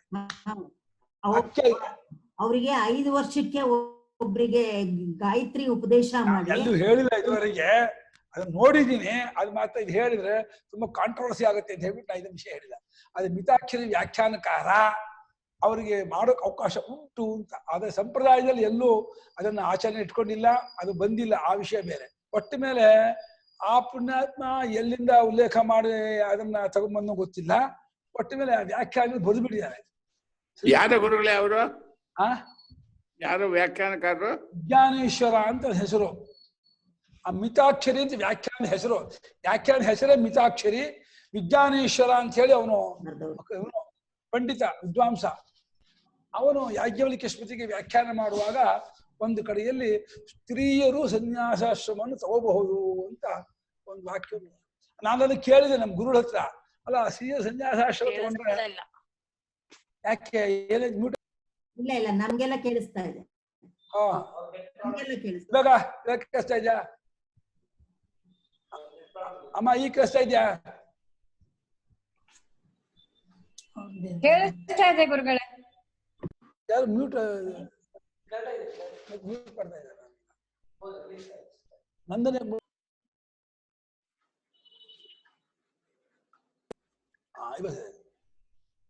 ಮಿತಾಕ್ಷರಿ ಅವ್ರು ಯಾರು ಅಂತ ಹೆಸರು ಗೊತ್ತಾಗಲ್ಲ. ವಿಜ್ಞಾನೇಶ್ವರ, ವಿಜ್ಞಾನೇಶ್ವರ ಅನ್ನುವಂತ ಕವಿ. ವಿಜ್ಞಾನೇಶ್ವರಿ ವ್ಯಾಖ್ಯಾನಕಾರ. ಮಿತಾಕ್ಷರಿ ವ್ಯಾಖ್ಯಾನ ಹೆಸರು. ಯಾಜ್ಞವಲ್ಕ್ಯ ಸ್ಮೃತಿ ಬಹಳ ವಿಸ್ತಾರ. ಅದು ಎಷ್ಟು ಚೆನ್ನಾಗಿದೆ ಗೊತ್ತಾ ವ್ಯಾಖ್ಯಾನ. ದಾಯಾದಿ ವಿಭಾಗಗಳು ನೋಡ್ಬೇಕು, ಹೇಗೆ ಹಚ್ಚಬೇಕು, ಹೇಗೆ ಮಾಡ್ಬೇಕು. ಅವನು ಮುಂಚೆ ದತ್ತು ತಗೊಂಡ್ಬಿಟ್ಟಿದ್ದು, ಆಮೇಲೆ ಹೆಂಡತಿ ಮಕ್ಕಳಾದ್ರೆ ಅವಾಗ ಏನ್ ಮಾಡ್ಬೇಕು, ಆಮೇಲೆ ದತ್ತು ಮಗನು ಇವನು ಇದ್ದಾಗ ದತ್ತು ಮಗ ಮುಂಚೆ ತಗೊಂಡಿದ್ದು, ಆಮೇಲೆ ಮಗ ಹುಟ್ಟಿದ್ರೆ ಇವ್ನು ಸತ್ತಾಗ ಸಂಸ್ಕಾರ ಮಾಡ್ಬೇಕಾ, ದತ್ತು ಮಗ ಮಾಡ್ಬೇಕಾ, ಇವ್ನು ಮಾಡ್ಬೇಕಾ, ಯಾರು ಮಾಡ್ಬೇಕು, ಅದೆಲ್ಲ ವಿಚಾರವನ್ನು ಚರ್ಚೆ ಮಾಡಿದ್ದಾರೆ. ಬಹಳ ಚರ್ಚೆ ಮಾಡಿದ್ದಾರೆ. ಸಂಪ್ರದಾಯವಾಗಿ ಹಾ, ಸನ್ಯಾಸ ಹೆಂಗಸರಿಗೆ ಯಾರ್ಯಾರಿಗ್ ಬೇಕೋ ಎಲ್ಲ ಕೊಟ್ಬಿಟ್ರೆ ತುಂಬಾ ಎಡವಟ್ಟಾಗ್ಬಿಡತ್ತಾ ಏನೋ ಸಮಾಜದಲ್ಲಿ ಅಂತ. ಅದಕ್ಕೆ ಸಂಪ್ರದಾಯ ಬಿಟ್ಕೊಂಡ್ಬಂದಿದ್ದಾರೆ ಹೇಳ ಅಂತ. ಏನೇನ್ ಇಟ್ಕೋಬೇಕು ಅಂತಿದ್ಯೋ ಇವಾಗ ನಡೀತಾ ಇದೆ. ನಾನ್ ಕೇಳಿದ್ದೆ ಆಶ್ರಮ ಯಾರೋ ಹೇಳಿದ್ರಲ್ಲ, ಆ ರಾಮಕೃಷ್ಣ ಆಶ್ರಮದಲ್ಲಿ ಇನ್ನೇನೇನೋ ವಿಚಾರಗಳೆಲ್ಲ ಚಿಂತನೆಗಳಿದೆ.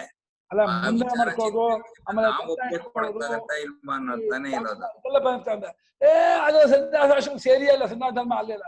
ಸನ್ಯಾಸ ಧರ್ಮದಲ್ಲಿ ಮುಖ್ಯವಾದದ್ದು ಶಮದಮಾದಿ ಗುಣಗಳು, ಇದರಂತ ತತ್ವಚಿಂತನೆ. ಇದು ಎರಡು ಸನ್ಯಾಸಾಶ್ರಮದ ಧರ್ಮ ಅಂತ ಶಂಕರಾಚಾರ್ಯ ಹೇಳಿದರೆ. ತದೀಯೋ ಧರ್ಮ ಶಮದಮಾದಿ ತದ್ಕ್ರಮೇ ತಸ್ಯ ಪ್ರತ್ಯವಾಯ. ಶಂಕರಾಚಾರ್ಯ ಸೂತ್ರ ಸ್ಪಷ್ಟವಾಗಿ ಶಮದಮಾದಿ ಗುಣಾನ್ವಿತನಾಗಿದ್ದು ಸರ್ವದಾ ತತ್ವಚಿಂತನೆ ಮಾಡೋದು ಅನ್ನೋದು ಒಂದೇ ಅವನ ಧರ್ಮ ಅಂತ ಹೇಳಿ ಅಷ್ಟು ಗೊತ್ತಿರೋದ್ರಿಂದ ಬಾಕಿ ಬಾಹ್ಯಾಚರಣೆ ಏನಿದೆ ಅದೆಲ್ಲ ಸಾಂಪ್ರದಾಯಿಕವಾಗಿ ಬಂದದ್ದೇ ಹೊರತು ಅದು ಪ್ರಾಮುಖ್ಯತೆ ಇಲ್ಲ ಅಂತ ಮಾಡಿದ್ದಾರೆ. ಶಿಷ್ಟಾಚಾರ ಒಪ್ಪಲ್ಲ. ಇವಾಗ ಸಂಪ್ರದಾಯದಲ್ಲಿ ಸನ್ಯಾಸ ಕೊಟ್ಟಿದ್ದ ಎಷ್ಟು ಮಠಗಳಲ್ಲಿ ಈಗ ಹೆಸರು ಕೆಟ್ಟಿಲ್ಲ ಗುರುಗಳೇ. ಕಂಚಿ ಮಠ ತಗೊಳ್ಳಿ. ಅಪಾಯಮ್ಮ ಕಾಮಪ್ರದ ಪ್ರಭು, ಕಾಮವನ್ನ ಕೊಡುವಂಥವನು, ಇಷ್ಟಾರ್ಥವನ್ನ ಈಡೇರಿಸುವಂತಹ ಪರಮಾತ್ಮ ಅವನು ಪ್ರಭು, ನಮ್ಗೆಲ್ಲ ಸ್ವಾಮಿ, ನಮ್ಗೆಲ್ಲರಿಗೂ ಒಡೆಯ, ನಮ್ಮೆಲ್ಲ ಆರಾಧ್ಯ ದೇವ, ನಮ್ಮ ಪ್ರಾಣದೇವ. ಆ ಪರಮಾತ್ಮ ನಮ್ಗೆಲ್ಲರಿಗೂ ಅತ್ಯಂತ ಪ್ರೀತಮನಾದಂತಹ ದೇವರಾಗಿದ್ದಾನೆ, ಒಡೆಯನಾಗಿದ್ದಾನೆ ಅಂತ ಹೇಳಿ ಮಾಡೋಣ. ಎಷ್ಟಾಯ್ತು? ಇಲ್ಲಿಗೆ 299 ನಾಮ ಆಯ್ತು. ಯುಗಾದಿಕೃದ್ಯುಗಾವರ್ತೋ ನೈಕಮಾಯೋ ಮಹಾಶನಃ.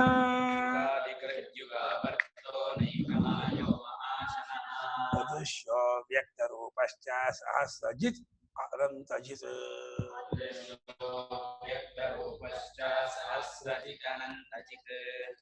ಯುಗಾದಿಕೃದ್ಯುಗಾವರ್ತೋ ನೈಕಮಾಯೋ ಮಹಾಶನಃ.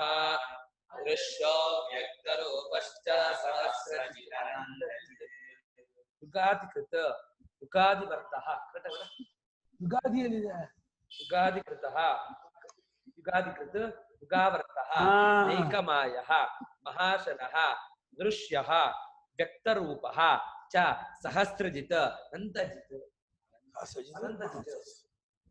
ಹೌದು, ಸಹಸ್ರಜಿತ್ ಅನಂತಜಿತ್. ಯುಗದ ಆದಿಯನ್ನುಂಟು ಮಾಡುವಾದವನು ಅಂತ. ಯಾವ ಯುಗ ಎಲ್ಲಿಂದ ಆರಂಭ ಆಗ್ಬೇಕು ಅನ್ನೋದು ಅವನೇ ಮಾಡಿದವನು. ಕಲಿಯುಗಕ್ಕೆ 4,32,000 ವರ್ಷ ಅಂತ ಅವನೇ ಗೊತ್ತು ಮಾಡಿದ್ದಾನೆ. ಆಮೇಲೆ ದ್ವಾಪರ ಯುಗಕ್ಕೆ 8,64,000 ವರ್ಷ ಅಂತ. ತ್ರೇತಾಯುಗಕ್ಕೆ 17,32,64,122 17,28,000 ವರ್ಷ. 8,60,000 ಡಬಲ್ ಮಾಡಿದೆ. 8,16 60,128 ಹಂಗೆ 17,28,000 ವರ್ಷ ತ್ರೇತಾಯುಗ. ಇದಕ್ಕೆ 34,56,000 ವರ್ಷ ಕೃತಯುಗಕ್ಕೆ. ಯಾವ್ಯಾವ ಯುಗ ಎಲ್ಲಿಂದ ಆರಂಭ ಆಗಬೇಕು, ಯಾವತ್ತು ಆರಂಭ ಆಗಬೇಕು, ಹೇಗೆ ಆರಂಭ ಆಗಬೇಕು ಎಲ್ಲವನ್ನು ಆ ಪರಮಾತ್ಮನೇ ಅದನ್ನು ಗೊತ್ತು ಮಾಡಿದಾನೆ. ಯುಗಾಧಿಕದು ಯುಗಕ್ಕೆ ಆದಿಯನ್ನು ಮಾಡಿರುವ ಆತನು. ಯುಗಕ್ಕೆ ಆದಿಯಾನು ಯುಗದ ಆವರ್ತ ತಾನೇ ಯುಗ ರೂಪದಿಂದ ತಿರುಗ್ತಾನೇ ಇರ್ತಾನೆ. ಕಾಲಪುರುಷ ಅಲ್ವೇ ಅವನು, ಕಾಲಾತ್ಮನಲ್ವೇ. ಕಾಲಾತ್ಮನಾದ್ದರಿಂದ ಯುಗದಲ್ಲಿ ವರ್ಷ, ಮಾಸ, ಪಕ್ಷ, ದಿನ, ವಾರ, ನಕ್ಷತ್ರ ಅಂತ ಏನಿದೆ ಅದೆಲ್ಲವನ್ನು ಉಂಟು ಮಾಡುವಾಗ ಅವನೇ. ಆ ರೂಪದಿಂದ ತಿರುಗ್ತಾ ಇರೋನು ಅವನೇ. ಆವರ್ತನ ತಿರುಗ್ತಾ ಇರ್ತಾನೆ.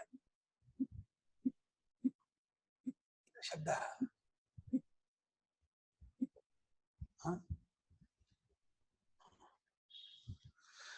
ನೈಕಮಾಯ ನ ಏಕಮಾಯ ಅಂದ್ರೆ ಅನಂತ ಮಾಯಾ ರೂಪದವನು ಅಂತ.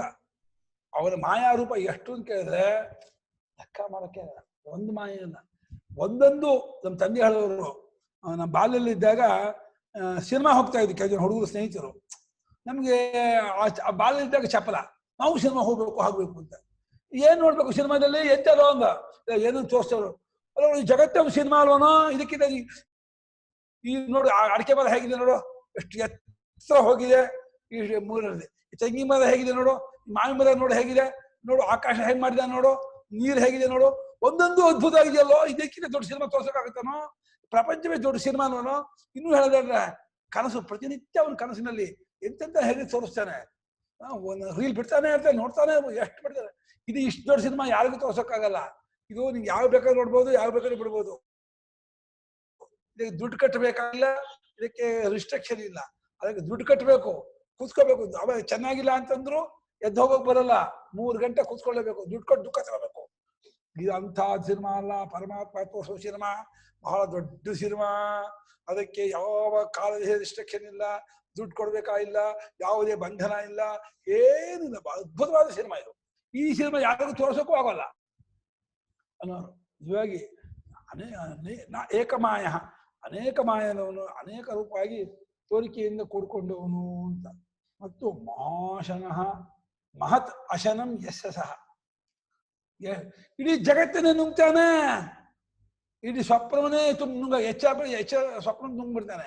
ಕನಸಿಗೆ ಹೋಗ್ಬಿಟ್ಟು ಹೆಚ್ಚನ್ನು ನುಂಗ ಹಾಕ್ಬಿಡ್ತಾನೆ. ಹೆಚ್ಚ ನುಂಗೋಗಿ ಎಷ್ಟು ದೊಡ್ಡದು ಮಾರಾಯ. ಭೂಮಿ ನುಂಗಿದ್ರೆ ಏನಾಗತ್ತೆ ನಿನ್ನ ಹೊಟ್ಟೆ?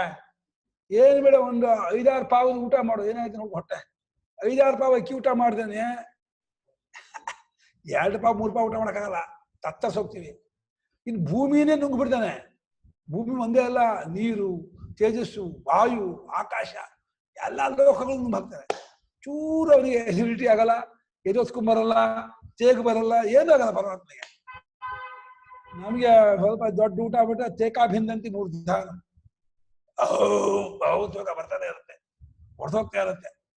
ಒಂದು ಮಗನಿಗೆ ಒಂದು ಫಂಕ್ಷನ್ 3-4 ಮನೇಲಿ ಊಟ ಕರೆದ್ಬಿಟ್ಟಿದ್ರು. ಬಹಳ ಒಳ್ಳೊಳ್ಳೆ ಶ್ರೀಮಂತ ಮನೆ ಫಂಕ್ಷನ್, ಒಳ್ಳೊಳ್ಳೆ ಇದು. ಒಂದ್ ಕಡೆ ಜಿಲೇಬಿ, ಒಂದ್ ಕಡೆ ಚಂಪಾಕಲಿ, ಒಂದ್ ಕಡೆ ಇದು ಎಲ್ಲ ಮಾಡ್ಬಿಟ್ಟಿದ್ದಾರೆ. ಒಂದ್ ಕಡೆ ಹೋಗ್ಬಿಟ್ಟಿದ್ದಾನೆ, ಚೆನ್ನಾಗಿ ಊಟ ಮಾಡ್ಬಿಟ್ಟಿದ್ದಾನೆ. ಊಟ ಮಾಡಿ ಮನೆಗೆ ಬಂದಿಲ್ಲ, ಇನ್ನೊಬ್ರು ಮನೆ ಊಟ ಕರೆ ಬಂದ್ರು, ಬನ್ನಿ ಊಟ ಕಾಯ್ತು ಬರ್ರಿ ಅಂತ. ಅವನು ಅಮ್ಮ ಏನ್ ಮಾಡ್ಲಿ, ತೇಕಾಭಿಂದಂತಿ ಮೂರ್ಧಾನಮಂದ. ಈ ತೇಕ ಬರ್ತಾ ಇದೆಯಲ್ಲ, ನೆತ್ತಿ ಸೀಳು ಹೋಗ್ತಾ ಇದೆ, ಅಂತ ತೇಗ್ ಬರ್ತಾ ಇದೆ ನನಗೆ. ಪ್ರಾಣಗಳು ಹೋಗೋಂಗ ಆಗ್ತಾ ಇದೆ. ಕಿಂಕರವಾಣ್ಯ ಹಮ್ಮನ. ಏನ್ ಮಾಡ್ಲಮ್ಮ ಇದಾಗಿದೆ. ಅಯ್ಯೋ ಪರಾನ್ನಂ ಪ್ರಾಪ್ತ ಬುದ್ಧೇ ಮಾ ಪ್ರಾಣೇಶು ದಯಾಂಕರು ಪರಾನ್ನಂ ದುರ್ಲಭಂ ಲೋಕೆ ಪ್ರಾಣ ಜನ್ಮನಿ. ಪ್ರಾಣ ಹೋದ ಇನ್ನೊಂದು ಜನ ಪ್ರಾಣ ಬರುತ್ತೆ ಕಣೋ, ಪ್ರಾಣ ಸಿಗಲ್ಲ, ಹೋಗೋ ಊಟಕ್ಕೆ ಹೋಗೋ, ಬೇಡ ಅಂತಂದೆ. ಅಮ್ಮ ಪ್ರಾಣ ಹೋಗಂಗಾಗ್ತಾ ಇದೆ, ಕಷ್ಟ ಆಗ್ತಾ ಇದೆ, ಪ್ರಾಣ ಹೋದೆ ಇನ್ನೊಂದು ಜನ ಪ್ರಾಣ ಬರುತ್ತೆ ಕಣೋ, ಹೋಗಿ ಊಟ ಮಾತ್ರ ತಪ್ಪಿಸ್ಕೋಬೇಡ ಅಂತಂದೆ. ಹಂಗೆ ಒಂದು ಊಟಕ್ಕೆ ನಾವು ತತ್ತರಿಸಿ ಹೋಗ್ತೀವಿ, ತೇಕ ಹೊಡೆದೋಗುತ್ತೆ, ತಲೆ ಬಿದ್ದೋಗುತ್ತೆ.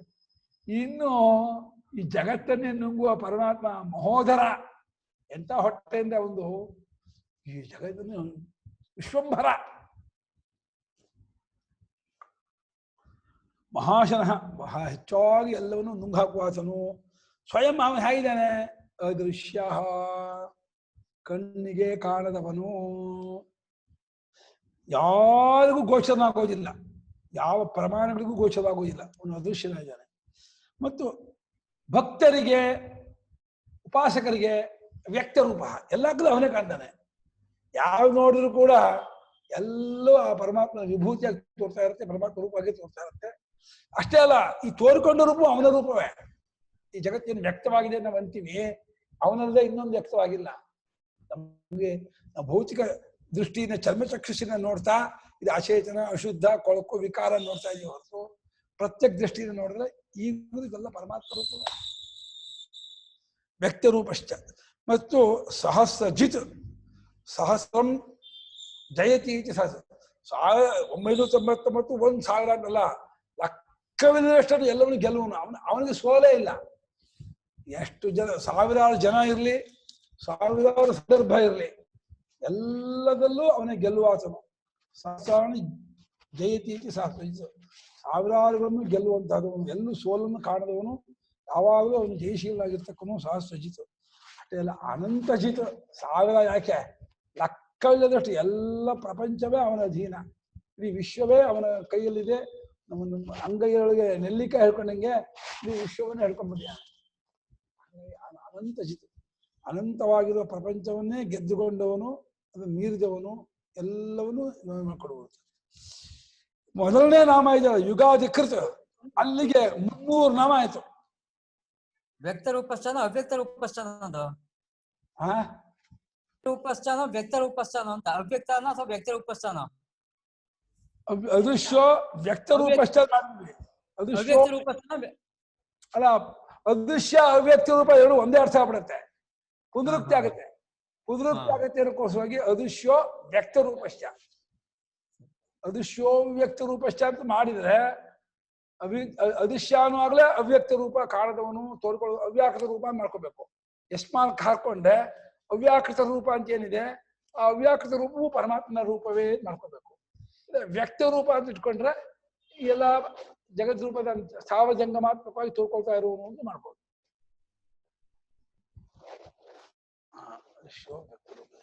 ಯೋಗಿ ಹೃದ್ಯಾನ ಗಮ್ಯ ಅನ್ನೋ ಅರ್ಥದಲ್ಲೂ ತಗೋಬೋದಲ್ವಾ ಗುರುಗಳೇ ಅದನ್ನ? ಅದೇ ವ್ಯಕ್ತ ರೂಪ ಅಂತ ಹಾಗೆ ಮಾಡ್ಬೋದು. ವ್ಯಕ್ತ ರೂಪ ಅಂತಂದ್ರೆ ಜ್ಞಾನಿಗಳಿಗೆ ತೋರಿ ಬಂದವನು, ತಿಳಿದು ಬಂದವನು, ಗೊತ್ತಾದವನು ಅಂತ. ಹಾಗಿಟ್ಕೊಂಡ್ರೆ ಎಲ್ಲಾ ವ್ಯಕ್ತ ರೂಪವು ಅವನ ರೂಪವೇ ಅಂತ ಅನ್ಬೋದು. ಏನು ಅಂತರ್ಬಹಿಷ್ಠತ ಸರ್ವಂ ವ್ಯಾಪ್ಯ ನಾರಾಯಣ ಸ್ಥಿತ ಅಂತ ಇರೋದ್ರಿಂದ ಒಳಗೂ ಹೊರಗೆಲ್ಲ ತುಂಬಿಕೊಂಡು ನಾರಾಯಣ ಇರ್ತಕ್ಕವನು ಅಂತ ಹೇಳಿ ಹೇಳ್ತಾ ಇರೋದ್ರಿಂದ ವ್ಯಕ್ತ ರೂಪ ಅವನ ರೂಪ, ವ್ಯಕ್ತ ರೂಪದಿಂದ ಅವನೇ ತಿಳ್ಕೊಂಡಿರೋದು. ಮುಂದಕ್ಕೆ ಚತುರ್ಥ ಶತಕ.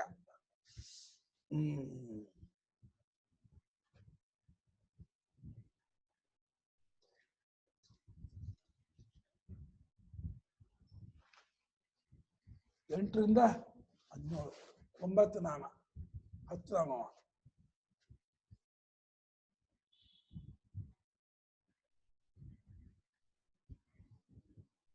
ಹತ್ತು ನಾಮ ಮುಂದಿಂದು.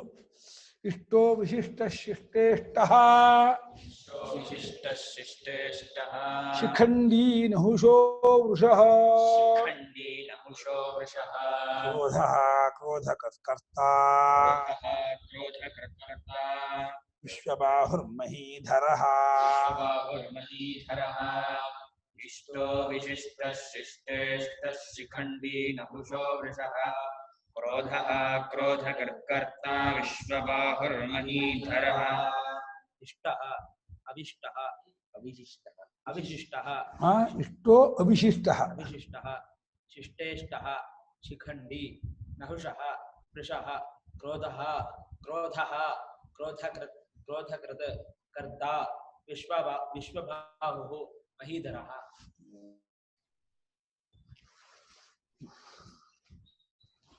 ಇಷ್ಟನು ಅಂತ ಎಲ್ಲರಿಗೂ ಅತ್ಯಂತವಾಗಿ ಬೇಕಾದವನಾಗಿದ್ದಾನೆ ಅಂತ, ಅತ್ಯಂತ ಪ್ರೀತಮನಾಗಿದ್ದಾನೆ, ಅತ್ಯಂತ ಬೇಕಾದವನಾಗಿದ್ದಾನೆ. ಅದನ್ನ ಅವನು ಇಷ್ಟ ಅಂತಂದ್ರು. ಇಷ್ಟು ಆಮೇಲೆ ಅವಿಶಿಷ್ಟ, ಎಲ್ಲರಲ್ಲೂ ಸಮಾನವಾಗಿದ್ದಾನೆ, ತಾನು ಎಲ್ಲೂ ತನ್ನ ವಿಶೇಷವನ್ನು ಇದು ಮಾಡ್ಕೊಳಕ್ ಹೋಗಿಲ್ಲ. ಅಂದ್ರೆ ಎಲ್ಲರೂ ಸಾಮಾನ್ಯನು ಎಲ್ಲೂ ತುಂಬ್ಕೊಂಡ್ಬಿಟ್ಟಿದ್ದಾನೆ. ನಮ್ಗೆ ಒಂದು ಸಭೆಗೋ ಒಂದು ಫಂಕ್ಷನ್ಗೋ ಹೋದ್ರೆ ನಮ್ಮನ್ನು ವಿಶೇಷವಾಗಿ ಗುರುತಿಸಿದ್ರೆ ನಮ್ಮನ್ನು ಖುಷಿ. ನಾವು ವಿಶಿಷ್ಟರಾಗಬೇಕು. ಅಲ್ಲಿ ಹೋಗಿ ಓ ಬನ್ನಿ ಬನ್ನಿ, ಯಾವಾಗ ಬಂದ್ರಿ, ಏನ್ ಮಾಡ್ತಿದ್ರಿ ಅಂತೇಳಿ ಎಲ್ಲರ ಮುಂದೆ ನಮ್ಮ ವಿಶೇಷವಾಗಿ ಉಪಚಾರ ಮಾಡಿದ್ರೆ ಪರವಾಗಿಲ್ಲ, ನಮ್ಮನ್ನು ಬಹಳ ವಿಶೇಷವಾಗಿ ಕಂಡ್ರು ಖುಷಿ ಆಗತ್ತೆ. ಅದು ನಮ್ಮಗಳ ಈ ಅಹಂಕಾರದ ಬುದ್ಧಿಯಿಂದ ಬಂದಂತಹ ಪರಿಚ್ಛಿನ್ನ ಭಾವ. ಅದೇ ಪರಮಾತ್ಮನು ಎಲ್ಲೂ ವಿಶೇಷತೆ ಇಟ್ಕೊಳ್ಳಲ್ಲ. ಎಲ್ಲ ಸಾಮಾನ್ಯ ಬಂದು ಎಲ್ಲ ಕಡೆ ತುಂಬಿಕೊಂಡಿದ್ದಾನೆ. ವಿಶಿಷ್ಟನಾಗದೆ, ವಿಶೇಷನಾಗದೆ, ಹೆಚ್ಚುಗಾರಿಕೆಯನ್ನು ಹೊಂದದೆ ಎಲ್ಲರೂ ಸಮಾನವಾಗಿರ್ತಕ್ಕವನು. ಒಂದು ಅವಿಶಿಷ್ಟನು ಅಂದ್ರೆ ಸಮಾನನು. ಅವ್ಯಾವೃತ್ತಾನನುಗತಂ ಸಾಮಾನ್ಯ ವಿಶೇಷ ಎಲ್ಲದಲ್ಲೂ ತುಂಬಿಕೊಂಡವನು ಸಾಮಾನ್ಯ ರೂಪನು ಅಂತ ಅವಿಶಿಷ್ಟ ಅಂದ್ರೆ. ಇಷ್ಟೋ ಅವಿಶಿಷ್ಟ. ಶಿಷ್ಟರಿಗೆ ಇಷ್ಟನಾದವನು. ಶಿಷ್ಟೇಷ್ಟ ಅಂದ್ರೆ ಶಿಷ್ಟರು ಯಾರೋ? ಬ್ರಹ್ಮಜ್ಞಾನಿಗಳು, ಮನುವ್ಯಾಸಾದಿಗಳು. ಮನುವ್ಯಾಸಾದಿಗಳಿಗೆ ತುಂಬಾ ಇಷ್ಟವನ್ನು ಅವ್ರು ಎಲ್ಲರಿಗೂ ಇಷ್ಟನೇ. ಅದೇ ಅವ್ರು ಕಂಡ್ಕೊಂಡಿರ್ತಾರೆ. ಬಾಕಿಯವರಿಗೆ ಧನಕನಕ ವಾಹನ ವಸ್ತು ಇಷ್ಟವಾಗಿರುತ್ತೆ, ಹೊರತು ಪರಮಾತ್ಮ ಇಷ್ಟ ಆಗಿರಲ್ಲ. ಅದೇ ವಿವೇಕಿಗಳಿಗೆ, ಜ್ಞಾನಿಗಳಿಗೆ ಪರಮಾತ್ಮ ಇಷ್ಟವಾಗಿರ್ತಾನೆ. ಪ್ರಾಕೃತರಿಗೆ, ಲೌಕಿಕರಿಗೆ ಲೌಕಿಕ ವಸ್ತು ಇಷ್ಟವಾಗಿರುತ್ತೆ. ಇಷ್ಟೇ ವ್ಯತ್ಯಾಸ. ವಾಚ್ಮನ್ನು ಚೇರ್ಮನ್ ಅಂತ ಇಬ್ಬರು ಮೊನ್ನೆ, ಒಬ್ರು ವಾಚ್ಮನ್ನು ಇನ್ನೊಬ್ಬ ಚೇರ್ಮನ್ ಅಂತ. ಹಾಗೆ ನಮಗೆ ಧನಕನಕ ವಾಹನ ವಸ್ತು ಇಷ್ಟವಾದ್ರೆ ಅವರಿಗೆ ಪರಮಾತ್ಮ ಇಷ್ಟ. ಇಷ್ಟ ಎರಡು ಒಂದೇ. ಪರಮಾತ್ಮ ಇಷ್ಟ, ಇವರಿಗೆ ಲೌಕಿಕ ಧನಕನಕ ವಾಹನ ವಸ್ತು ಇಷ್ಟ. ಆದ್ರೆ ಇವ್ರು ವಾಚ್ಮನ್ನು, ಅವ್ರು ಚೇರ್ಮನ್ನು. ಶಿಷ್ಟರಿಗೆ ಇಷ್ಟನಾದವನು, ಪ್ರಿಯನಾದವನು ಅಂತ. ಶಿಖಂಡಿ ಅಂತ ಅವನಿಗೆ ಹೆಸರು. ಶಿಖಂಡಿನಕ್ಕೆ ಮಹಾಭಾರತದಲ್ಲಿ ನಪುಂಸಕರಾದಂತಹ ಒಬ್ಬ ಶಿಖಂಡಿ, ಅವನು ಅಂತ ಅಲ್ಲ. ಶಿಖಂಡಿ ಶಿಖಿ ಅಂತಂದ್ರೆ ನವಿಲಿಗೆ ಹೆಸರು. ಆ ನವಿಲಿಗೆ ಗರಿ ಇದೆಯಲ್ಲ, ಅದನ್ನು ಧಾರಣೆ ಮಾಡ್ಕೊಂಡವನು ಅಂತ. ನವಿಲು ಗರಿಯನ್ನು ಹಾಕೊಂಡವನು ಶಿಖಂಡಿ ಅಂತ. ಶಿಖಂಡ ಅಂತ ನವಿಲಿಗ ಇದಕ್ಕೂ ಹೇಳ್ತಾರೆ.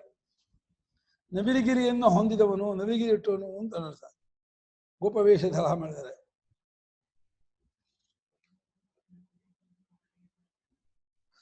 ನಹುಷಃ ಅಂದ್ರೆ ಭೂತಗಳನ್ನ ಮಾಯಿಂದ ಕಟ್ಟಾಕುವನು ಅಂತ ಅರ್ಥವಂತೆ. ನಹ್ಯತಿ, ನಹ ಬಂಧನೆ ಧಾತು. ನಹುಷ ನಹ್ಯತಿ ಇದು ನಹುಷಃ ಅಂತ. ಪ್ರಾಣಿಗಳನ್ನ, ಜೀವರುಗಳನ್ನ ತನ್ನ ಮಾಯೆಯನ್ನ ಮಾಯೆಯಾಪಹೃತ ಜ್ಞಾನ ಆಸುರಂ ಭಾವಮಾಶ್ರಿತ ಅಂತ. ಪರಮಾತ್ಮನ ಮಾಯೆ ಏನಿದೆ, ಆ ಮಾಯೆಯಿಂದ ಪ್ರಾಕೃತ ಜನರನ್ನ ಕಟ್ಟಾಕಿದ್ದಾನೆ, ಎಲ್ಲರನ್ನೂ ಅಲ್ಲಿ ಮಾಯಾಪಾಶಕ್ಕೆ ಒಳಪಡಿಸಿದ್ದಾನೆ. ಅದನ್ನ ಅವನಿಗೆ ನಹುಷಃ ಅಂತ ಹೆಸರುತ್ತೆ. ನಹುಷ ಅಂತ ಒಬ್ಬ ಧರ್ಮಾತ್ಮ ರಾಜನೂ ಇದ್ದ. ಅವನು ಎಷ್ಟು ಧರ್ಮಾತ್ಮನಾಗಿದ್ದ ಅಂತಂದ್ರೆ, ಒಮ್ಮೆ ದೇವೇಂದ್ರನಿಗೆ ಏನೋ ಒಂದು ಅಚಾತುರ್ಯ ಕೆಲಸ ನಡೆದಾಗ ಅವನಿಗೆ ಇಂದ್ರ ಪದವಿ ಹೋಗ್ಬಿಡುತ್ತೆ. ಇಂದ್ರ ಪದವಿ ದೇವಲೋಕ ಬಿಟ್ಟು ಓಡೋಗ್ಬಿಡ್ತಾನೆ. ದೇವತೆಗಳು ಯೋಚನೆ ಮಾಡ್ತಾರೆ, ಅಯ್ಯೋ ಇಂದ್ರನೇ ಇಲ್ಲದೆ ಇಂಥ ದೇವಲೋಕ ಇದು, ಇದಕ್ಕೇನು ಇದು, ಇಂದ ಬೇಕೇ ಬೇಕು, ಹಾಗೆ ಹೇಗೆ ಅಂತ ಯೋಚನೆ ಮಾಡಿ ಮೀಟಿಂಗ್ ಮಾಡಿದಂತೆ, ಯಾರನ್ನ ಮಾಡೋಣ ಅಂತ. ಆ ಭೂಲೋಕದಲ್ಲಿ ಒಂದು ಧರ್ಮಾತ್ಮ ರಾಜ ಇದ್ದಾನೆ ನಹುಷ ಅಂತ, ಅವನನ್ನ ಕರ್ಕೊಂಡ್ಬಂದು ರಾಜ ಮಾಡೋಣ ಅಂತ ಹೇಳಿ ಸಾಕ್ಷಾತ್ ದೇವಲೋಕದಿಂದಲೇ ಒಂದು ವಿಮಾನ ತಂದ್ಬಿಟ್ಟು ಕರ್ಕೊಂಡು ಹೋಗ್ಬಿಡ್ತಾರೆ ಬಾ ಅಂತ. ಜೀವಂತವಾಗಿಯೇ ಮನುಷ್ಯ ಶರೀರದಲ್ಲೇ ಕರ್ಕೊಂಡು ಹೋಗ್ತಾರೆ. ಅಲ್ಲೇ ದೇವತಾಂಶ ಶರೀರ ಕೊಟ್ಬಿಡ್ತಾರೆ. ಅವನಿಗೆ ನೋಡಿ ಆ ಪದವಿ ಮೇಲೆ ಕೂತ ಮೇಲೆ ತಲೆ ತಿರುಗಿಬಿಡತ್ತೆ. ನಾನು ಇಂದ್ರ ಆದ್ಮೇಲೆ ಆ ಇಂದ್ರನ ಪತ್ನಿ ನನ್ನವಳ ಪತ್ನಿ ಆಗ್ಬೇಕಲ್ಲ, ಇಂದ್ರಾಣಿಯಲ್ಲಿ ಶುರು ಮಾಡ್ಕೊಂಡ. ಅಲ್ಲಿ ಬಂತು ಎಡವಟ್ಟು. ಇದು ಯಾಕಪ್ಪ ಬೇಕಾಗಿತ್ತು? ಸುಮ್ಮನೆ ಇಂದ್ರ ಪದವಿಯನ್ನು ಇಟ್ಕೊಂಡ್ಬಿಟ್ಟು ಸುಮ್ಮನೆ ಇದ್ದಿದ್ದೆ ಚೆನ್ನಾಗಿರ್ತಿತ್ತು. ಆ ಇಂದ್ರಾಣಿ ಆಸೆ ಪಟ್ಟಪ್ಪ, ಅದಕ್ಕೆ ಓಡೋ ಇಂದ್ರಾಣಿ ಶಚಿ ಮಾತು ಒಪ್ಪಲಿಲ್ಲ. ನಾನು ಇಲ್ಲಲ್ಲ, ನಾನು ದೇವೇಂದ್ರ ದೇವತೆ, ನಿಂದ ಅಲ್ಲ ಅಂತ. ಇಲ್ಲ ನೀನು ಬರಲೇಬೇಕು ಅಂತ ಗೊತ್ತಾಗ ಮಾಡ್ತಾನೆ. ಹೋಗ್ಬಿಟ್ಟು ಬೃಹಸ್ಪತಿ ಹತ್ರ ಅಳ್ತಾ ಕೂತ್ಕೊಳ್ತಾಳೆ. ಏನ್ ಮಾಡ್ಲಿ, ಈಗ ಹಠ ಮಾಡ್ತಾನೆ ಅಂತ. ಒಂದು ಕೆಲಸ ಮಾಡು, ನೀನು ಸಪ್ತರ್ಷಿಗಳನ್ನ ಪಲ್ಲಕ್ಕಿ ಮೇಲೆ ಕೂತ್ಕೊಂಡು ಅವರೇ ಹೊರಬೇಕು, ಸಪ್ತರ್ಷಿಗಳು ಹೊರಬೇಕು. ಆ ಸಪ್ತರ್ಷಿಗಳು ಹೊತ್ಕೊಂಡ್ರು ಪಲ್ಲಕ್ಕಿ ಮೇಲೆ ಕೂತ್ಕೊಂಡು ಬಂದ್ರೆ ನಾನು ನಿನ್ ಮದುವೆ ಆಗ್ತೀನಿ ಅಂತ ಹೇಳು ಅಂತ ಬೃಹಸ್ಪತಿ ಸುರಾಚಾರ್ಯ ಅವ್ರು ಹೇಳ್ಕೊಡ್ತಾರೆ. ಹೌದಾ ಅಂತ ಹೇಳ್ಬಿಟ್ಟು ಮಾನಸ ಬಂದೆ ಹಂಗೆ ಹೇಳ್ಬಿಡ್ತಾನೆ. ಭಾರಿ ಖುಷಿ ಆಗ್ಬಿಡುತ್ತೆ ಅವನಿಗೆ, ಮನುಷ್ಯನಿಗೆ. ಆಯ್ತು, ಇವತ್ತು ಶಚಿ ನನ್ನ ಒಳಗ್ಬಿಟ್ಟಾಳೆ ಅಂತ. ಆದ್ರೆ ಆ ದೇವೇಂದ್ರನ ಅಮರಾವತಿಯ ಅರಮನೆಯಿಂದ ಪಲ್ಲಕ್ಕಿ ಮೇಲೆ ಹೊತ್ಕೊಂಡು ಬರ್ತಿರ್ಬೇಕಾದ್ರೆ ಅವನಿಗೆ ಆ ತಹತೆ ಎಷ್ಟಿತ್ತು ಅಂತಾನೆ ಇವ್ರು ನಿಧಾನ ನಡೀತಿದ್ರು. ಅಗಸ್ತ್ಯರೊಬ್ರು ಇದ್ರಲ್ಲ, ಅಗಸ್ತ್ಯ ಕುಳ್ಳು ಆಗಿದ್ದು, ಅದು ಹೆಜ್ಜೆ ಪುಟ್ ಹೆಜ್ಜೆ, ದೊಡ್ಡ ದೊಡ್ಡ ಹೆಜ್ಜೆ ಹೇಳಕ್ ಆಗ್ತಿರ್ಲಿಲ್ಲ. ಸರ್ಪ ಸರ್ಪ ಅಂತ, ಸರ್ಪ ಅಂದ್ರೆ ಬೇಗ ಹೋಗು ಅಂತ, ಗತವು ಧಾತುವಿಗೆ ಸರ್ಪದಿಂದ ಹೋಗುತ್ತಾನೆ ಅಂತ, ಬೇಗ ಹೋಗು ಅಂತ ಹೇಳಿ ಎಡಗಾಲಲ್ಲಿ ಅಗಸ್ತ್ಯನ ತಿಳಿದು ಬಿಡ್ತಾನೆ ಹೋಗು ಅಂತ. ಸಿಟ್ಟು ನೋಡಿದಾರೆ, ದೊರಿದ್ದ ಮಗನೇ, ಹೀಗೆ ಪಲ್ಲಕ್ಕಿ ಹೊರೋದ್ರಲ್ಲಿ ಕಾಲು ಒದಿದ್ಯಾ, ಸರ್ಪ ಭವ ಅಂದ್ರಪ್ಪ. 100 ಅಶ್ವಮೇಧ ಬಿದ್ದೋಯ್ತು ಅವನಿಗೆ ಒಂದೇ ವಾಕ್ಯಕ್ಕೆ. 100 ಅಶ್ವಮೇಧ ಮಾಡಿದ್ದ ಅವನು. ಏತೆ ಸೋಮರಾಜಾನಃ ಈಶ್ವರ ಸುಖ ದುಃಖಯೋ ಅಂತ. ಆ ಧರ್ಮರಾಜ ಕೊನೆಗೆ ಆ ಭೀಮನ್ನ ಹಿಡ್ಕೊಂಡ್ಬಿಟ್ಟಿರ್ತಲ್ಲ, ಆ ನಹುಷ ಹಾವಾಗಿದ್ದಾಗ ಕೊನೆಗೆ ಧರ್ಮರಾಜನ ದರ್ಶನ ಆದ್ಮೇಲೆ ಅವನಿಗೆ ಆ ಜನ್ಮ ಹೋಗುತ್ತಲ್ಲ, ಆ ಪಾಪ ಜನ್ಮ.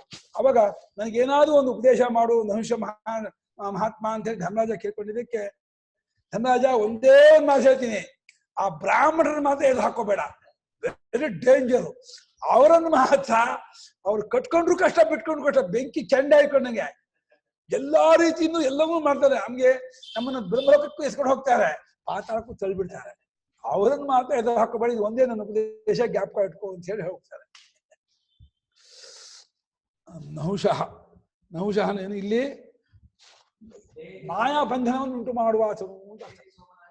ತೇಜೇ ಸೋಮರಾಜಾನಃ ಈಶ್ವರ ಸುಖ ದುಃಖಯೋ. ಸೋಮೋ ರಾಜ ಯಶಾಂತೆ ಸೋಮರಾಜಾನಃ ತಸ್ಮಾತ್ ಸೋಮರಾಜಾನೋ ಬ್ರಾಹ್ಮಣ. ಸೋನಮ್ಯ ರಾಜಾವಳಂತಹ ಬ್ರಾಹ್ಮಣರೆಲ್ಲ ನಮ್ಮ ಸುಖ ದುಃಖಕ್ಕೆ ಅವರು ಈಶ್ವರರು ಅಂತ ಒಡೆಯರು, ಮಹಾತ್ಮರು, ಸಾಮಾನ್ಯರ ಶಕ್ತಿ. ಅವ್ರ ತಟ್ಟೆಗೆ ಮಾತ್ರ ಹೋಗ್ಬೇಡ. ಏನ್ ಹೇಳಿದ್ರು ಆ ದೂರ್ವಾಸರು ಬಂದು, ಕೃಷ್ಣ ಮಧ್ಯರಾತ್ರಿ 2 ಗಂಟೆ ನನಗೆ ಪಾಯಸ ಕುಡಿಬೇಕು ಅಂತ ಆಸೆ ಆಗ್ತದೆ. ಅಯ್ಯೋ ಗುರುಳೆ ಖಂಡಿತ ಮಾಡ್ಕೊಡ್ತೀನಿ ಅಂತ ಹೇಳಿ ಓಡ್ ಹೋದ. ತಕ್ಷಣ 2 ನಿಮಿಷಕ್ಕೆ ಬಿಸಿ ಬಿಸಿ ಗಸಗಸೆ ಪಾಯಸ ಕುಡಿ ನಿಂತು. ಕೃಷ್ಣ ಇವತ್ತು ನೀನು ರುಕ್ಮಿಣಿ ರಥಕ್ಕೆ ಕುದುರೆಯಾಗಿ ಇದ್ಬಿಟ್ಟು ನನ್ನನ್ನ ಈ ದ್ವಾರಕಾಪಟ್ಟ ಸುತ್ತಿಸ್ಬೇಕು. ಆಯ್ತು ಗುರುಗಳೇ ಅಂತಂದ. ಆಯ್ತು, ಒಂದ್ ಕಡೆ ರುಕ್ಮಿಣಿ, ಒಂದ್ ಕಡೆ ಕೃಷ್ಣ. ಇವ್ರು ಚಾಟಿ ತಗೊಂಡು ರಪ್ಪ ಹೊಡಿತಾ ಇದ್ದಾರೆ ರುಕ್ಮಿಣಿಗೆ. ಕೃಷ್ಣ ನಗ್ತಾ ಇದ್ದಾನೆ. ಅವಳು ಹೊಡಿತಾ ಇದ್ದಾರೆ ಕಣ್ರಿ ಅಂತ ಗೊಳ್ಕೊಡ್ತಾ ಇದ್ದಾರೆ ಕೃಷ್ಣ ಹತ್ರ. ಸುಮ್ಕಿರು, ಹೊಡಿಲಿ ಸುಮ್ಕಿರು ಅಂತ. ಕೃಷ್ಣ ಏನ್ ಮಾತಾಡ್ಬೇಡ, ಎಷ್ಟೆಲ್ಲ ಹೊಡಿ ಸುಮ್ಕಿರು ಅಂತ. ಚಾವಡಿ ಬೇಕು ಅಂತ ಕೃಷ್ಣ ಹೊಡಿತಾ ಇಲ್ಲ. ರುಕ್ಮಿಣಿಗೆ ಹೊಡೆದ್ರೆ ಕೃಷ್ಣಗೆ ಇದಾಗತ್ತೆ ಅಂತ ಕೃಷ್ಣ ನಗ್ತಾ. ಅವಳು ಅಯ್ಯೋ ಹೊಡಿತಾ ಇದ್ದಾರೆ ಕಣ್ರಿ, ಆಗ್ತಾ ಇಲ್ಲ, ಹೊಡಿತಾ ಇದೆ, ಹೊಡಿ. ಆದ್ರೆ ರೌಂಡ್ ಹೊಡ್ಕೊಂಡ್ ಬಂದು ಹೊತ್ತಿಗೆ ಬಾಸುಂಡಿ ಬೆನ್ನಲ್ಲಿ ಮುಖದಲ್ಲ ರುಕ್ಮಿಣಿಗೆ. ಆಮೇಲೆ ಬಾಮ ಇಲ್ಲಿ ಆಯ್ತಾ ಅಂತ ಹೀಗಂದ್ರಪ್ಪ. ಅಷ್ಟು ಒಂದು ಕೆಳಕ್ಕೆ ಆ ಬಾಸುಂಡಿಯಲ್ಲಿ ಹೋಗಿ ಒಳ್ಳೆ ಅಮೃತ ಸೇಚನ ಆದಂಗೆ ಆಗ್ಬಿಡ್ತು. ಆಮೇಲೆ ಈಗ ಏನು ವರ ಬೇಕು ಹಾಗೆ, ಅಯ್ಯೋ ತಾವು ಸುಪ್ರೀತ ಆದ್ರೆ ಸಾಕು, ನಂಗೆ ಏನು ವರ ಬೇಕು. ಕೃಷ್ಣ ನಿನಗೆ ನಾನೊಂದು ಪಾಯಸ ಕುಡಿದ್ನಲ್ಲ, ಆ ಪಾಯಸವನ್ನ ನಿಂಬಾಕ್ ಕುಡಿದೀನಿ, ನಿನಗೆ ಅದನ್ನ ಮೈಗಾಲ ಹಚ್ಕೊ ಹಾಗೆ. ಮೈಗಾಲ ಕೃಷ್ಣ ಕೃಷ್ಣ ಬೇಕು ಅಂತ ಅಂಗಾಲಿಗೆ ಹಚ್ಕೊಳ್ಳೋದಿಲ್ಲ, ಎಲ್ಲ ಕಳಿಸ್ತಾರೆ. ಆಯ್ತಾ ಕೃಷ್ಣನು ಹಚ್ಕೊಂಡೆ. ಅದು ನೋಡು ಅನ್ಯಾಯ ಕಣ, ಅಂಗಾಲಿಗೆ ನೀನು ಹಚ್ಕೊಳ್ಳೇ ಇಲ್ಲ ಅಂತ. ಯಾಕೆ? ಈ ಶರೀರ ಆ ಚಂದಾರ್ಕ ಭೂಮಿಯಲ್ಲಿ ಇರ್ಲಿ ನಾನು ಯೋಚನೆ ಮಾಡಿದ್ದೆ, ನೀನು ಅಂಗಾಲಿಗೆ ಹಚ್ಕೊಳ್ಳದೆ ಇರೋದ್ರಿಂದ ಅಲ್ಲಿ ನನ್ನ ಪ್ರಾಣ ಹೋಗುತ್ತೆ. ಗುರು ನಂಗೆ ಮುಂಚೆನೆ ಗೊತ್ತು, ನೀವು ಹೇಳೋ ಮುಂಚೆ ನಂಗೆ ಗೊತ್ತು ಕೃಷ್ಣ ಅಂತಾನೆ. ಅಯ್ಯೋ ಕೃಷ್ಣ ನೀವು ಹೇಳ್ಬೇಕಾ, ನಂಗೆ ಮುಂಚೆನೆ ನಾನು ಇದನ್ನ ಬಿಡಬೇಕು ಅಂತ ನಾನು ಬಂದವನು, ಇದನ್ನ ಪರ್ಮನೆಂಟ್ ಇಡ್ಬೇಕು ನಂದಿಲ್ಲ ಅಂತ. ಕೃಷ್ಣ ಹಚ್ಕೊಂಡಿದ್ದೇವೆ, ನಾವು ನೋಡ್ಬೋದಾಗಿತ್ತು. ಕೃಷ್ಣ ಅದನ್ನೇ ತಪ್ಪು ಮಾಡ್ಬಿಟ್ಟ.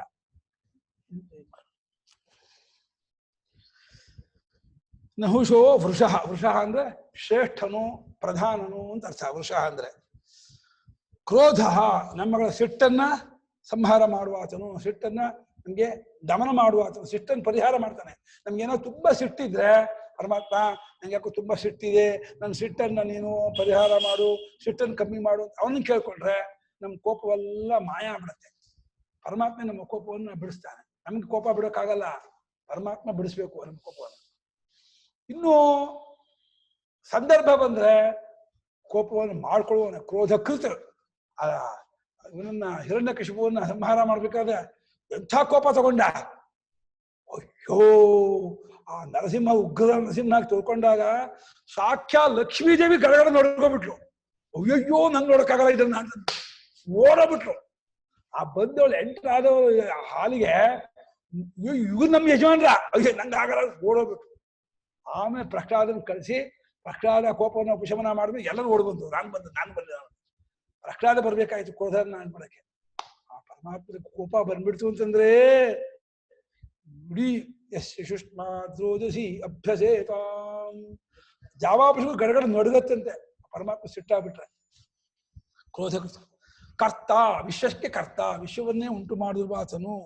ಮತ್ತು ವಿಶ್ವಬಾಹು, ಇಡೀ ಸಮಸ್ತ ಬಾಹು ಅಂತ ವಿಶ್ವಬಾಹುಲೆ, ಪ್ರಪಂಚದ ಎಲ್ಲಾ ತೋಳು ಅವನ ತೋಳೇ ಆಗಿದೆ. ಮತ್ತು ಮಹೀಧರ, ಇನ್ನೊಂದ್ಸಲ ಬಂದಿತ್ತು ಮಹೀಧರ ಅಂತ, ಭೂಮಿಯನ್ನು ಹೊತ್ಕೊಂಡವನು, ಭೂಮಿಯ ರೂಪದವನಾಗಿ ಭೂಮಿಯನ್ನು ಹೊತ್ಕೊಂಡವನು ಅವನೇ ಆಗಿದ್ದಾನೆ ಅಂತ. ಇಲ್ಲಿ ಸಾಕು, 8-5 ಆಯ್ತಲ್ಲ. ಇದೆ ಮಹೀಧರಃ ಭೂಮಿ ಹೊತ್ಕೊಂಡಿರೋ ಮಾಡ್ಕೊಂಡವನು ಅಂತ. ಭೂಮಿ ಕಮಠ ರೂಪದಿಂದ, ಕಮಠ ಅಂದ್ರೆ ಆಮೆ ರೂಪದಿಂದ ಭೂಮಿಯಿಂದ ಎತ್ಕೊಂಡವನು ಅವನೇ ಅಂತ ಪುರಾಣದಲ್ಲಿ ಹೇಳುತ್ತೆ. ಅಥವಾ ಸಾಕ್ಷಾತ್ ಭೂಮಿ ನಿಂತ ಪರಮಾತ್ಮನ ವಿಷ್ಣುನ ವಿಧೃತೆ ಭೂಮಿ ಇತಿವತ್ಸಸ್ಯ ವೇದನಾ ಶ್ರುತಿ ಅದೆ. ವಿಷ್ಣು ನಾರಾಯಣನೇ ಭೂಮಿಯನ್ನು ಹಿಡ್ಕೊಂಡಿದ್ದಾನೆ ಅಂತ. ಭೂಮಿಗೆ ಅಡಿಗೆ ಯಾವ ಜಾಕು ಇಲ್ಲ, ಪಿಲ್ಲರು ಇಲ್ಲ, ಆಕಾಶದ ಮೇಲೆ ಇಟ್ಟಿಯಾನೆ ಭೂಮಿಯನ್ನ. ಆ ಆಕಾಶ ಮೇಲಿರುವಂತ ಭೂಮಿ ಹೊತ್ಕೊಂಡವನು ಪರಮಾತ್ಮನೇ ಅಂತ ಹೇಳಿ ಭೂಮಿ ಮಹೀಧರ ಅವನು.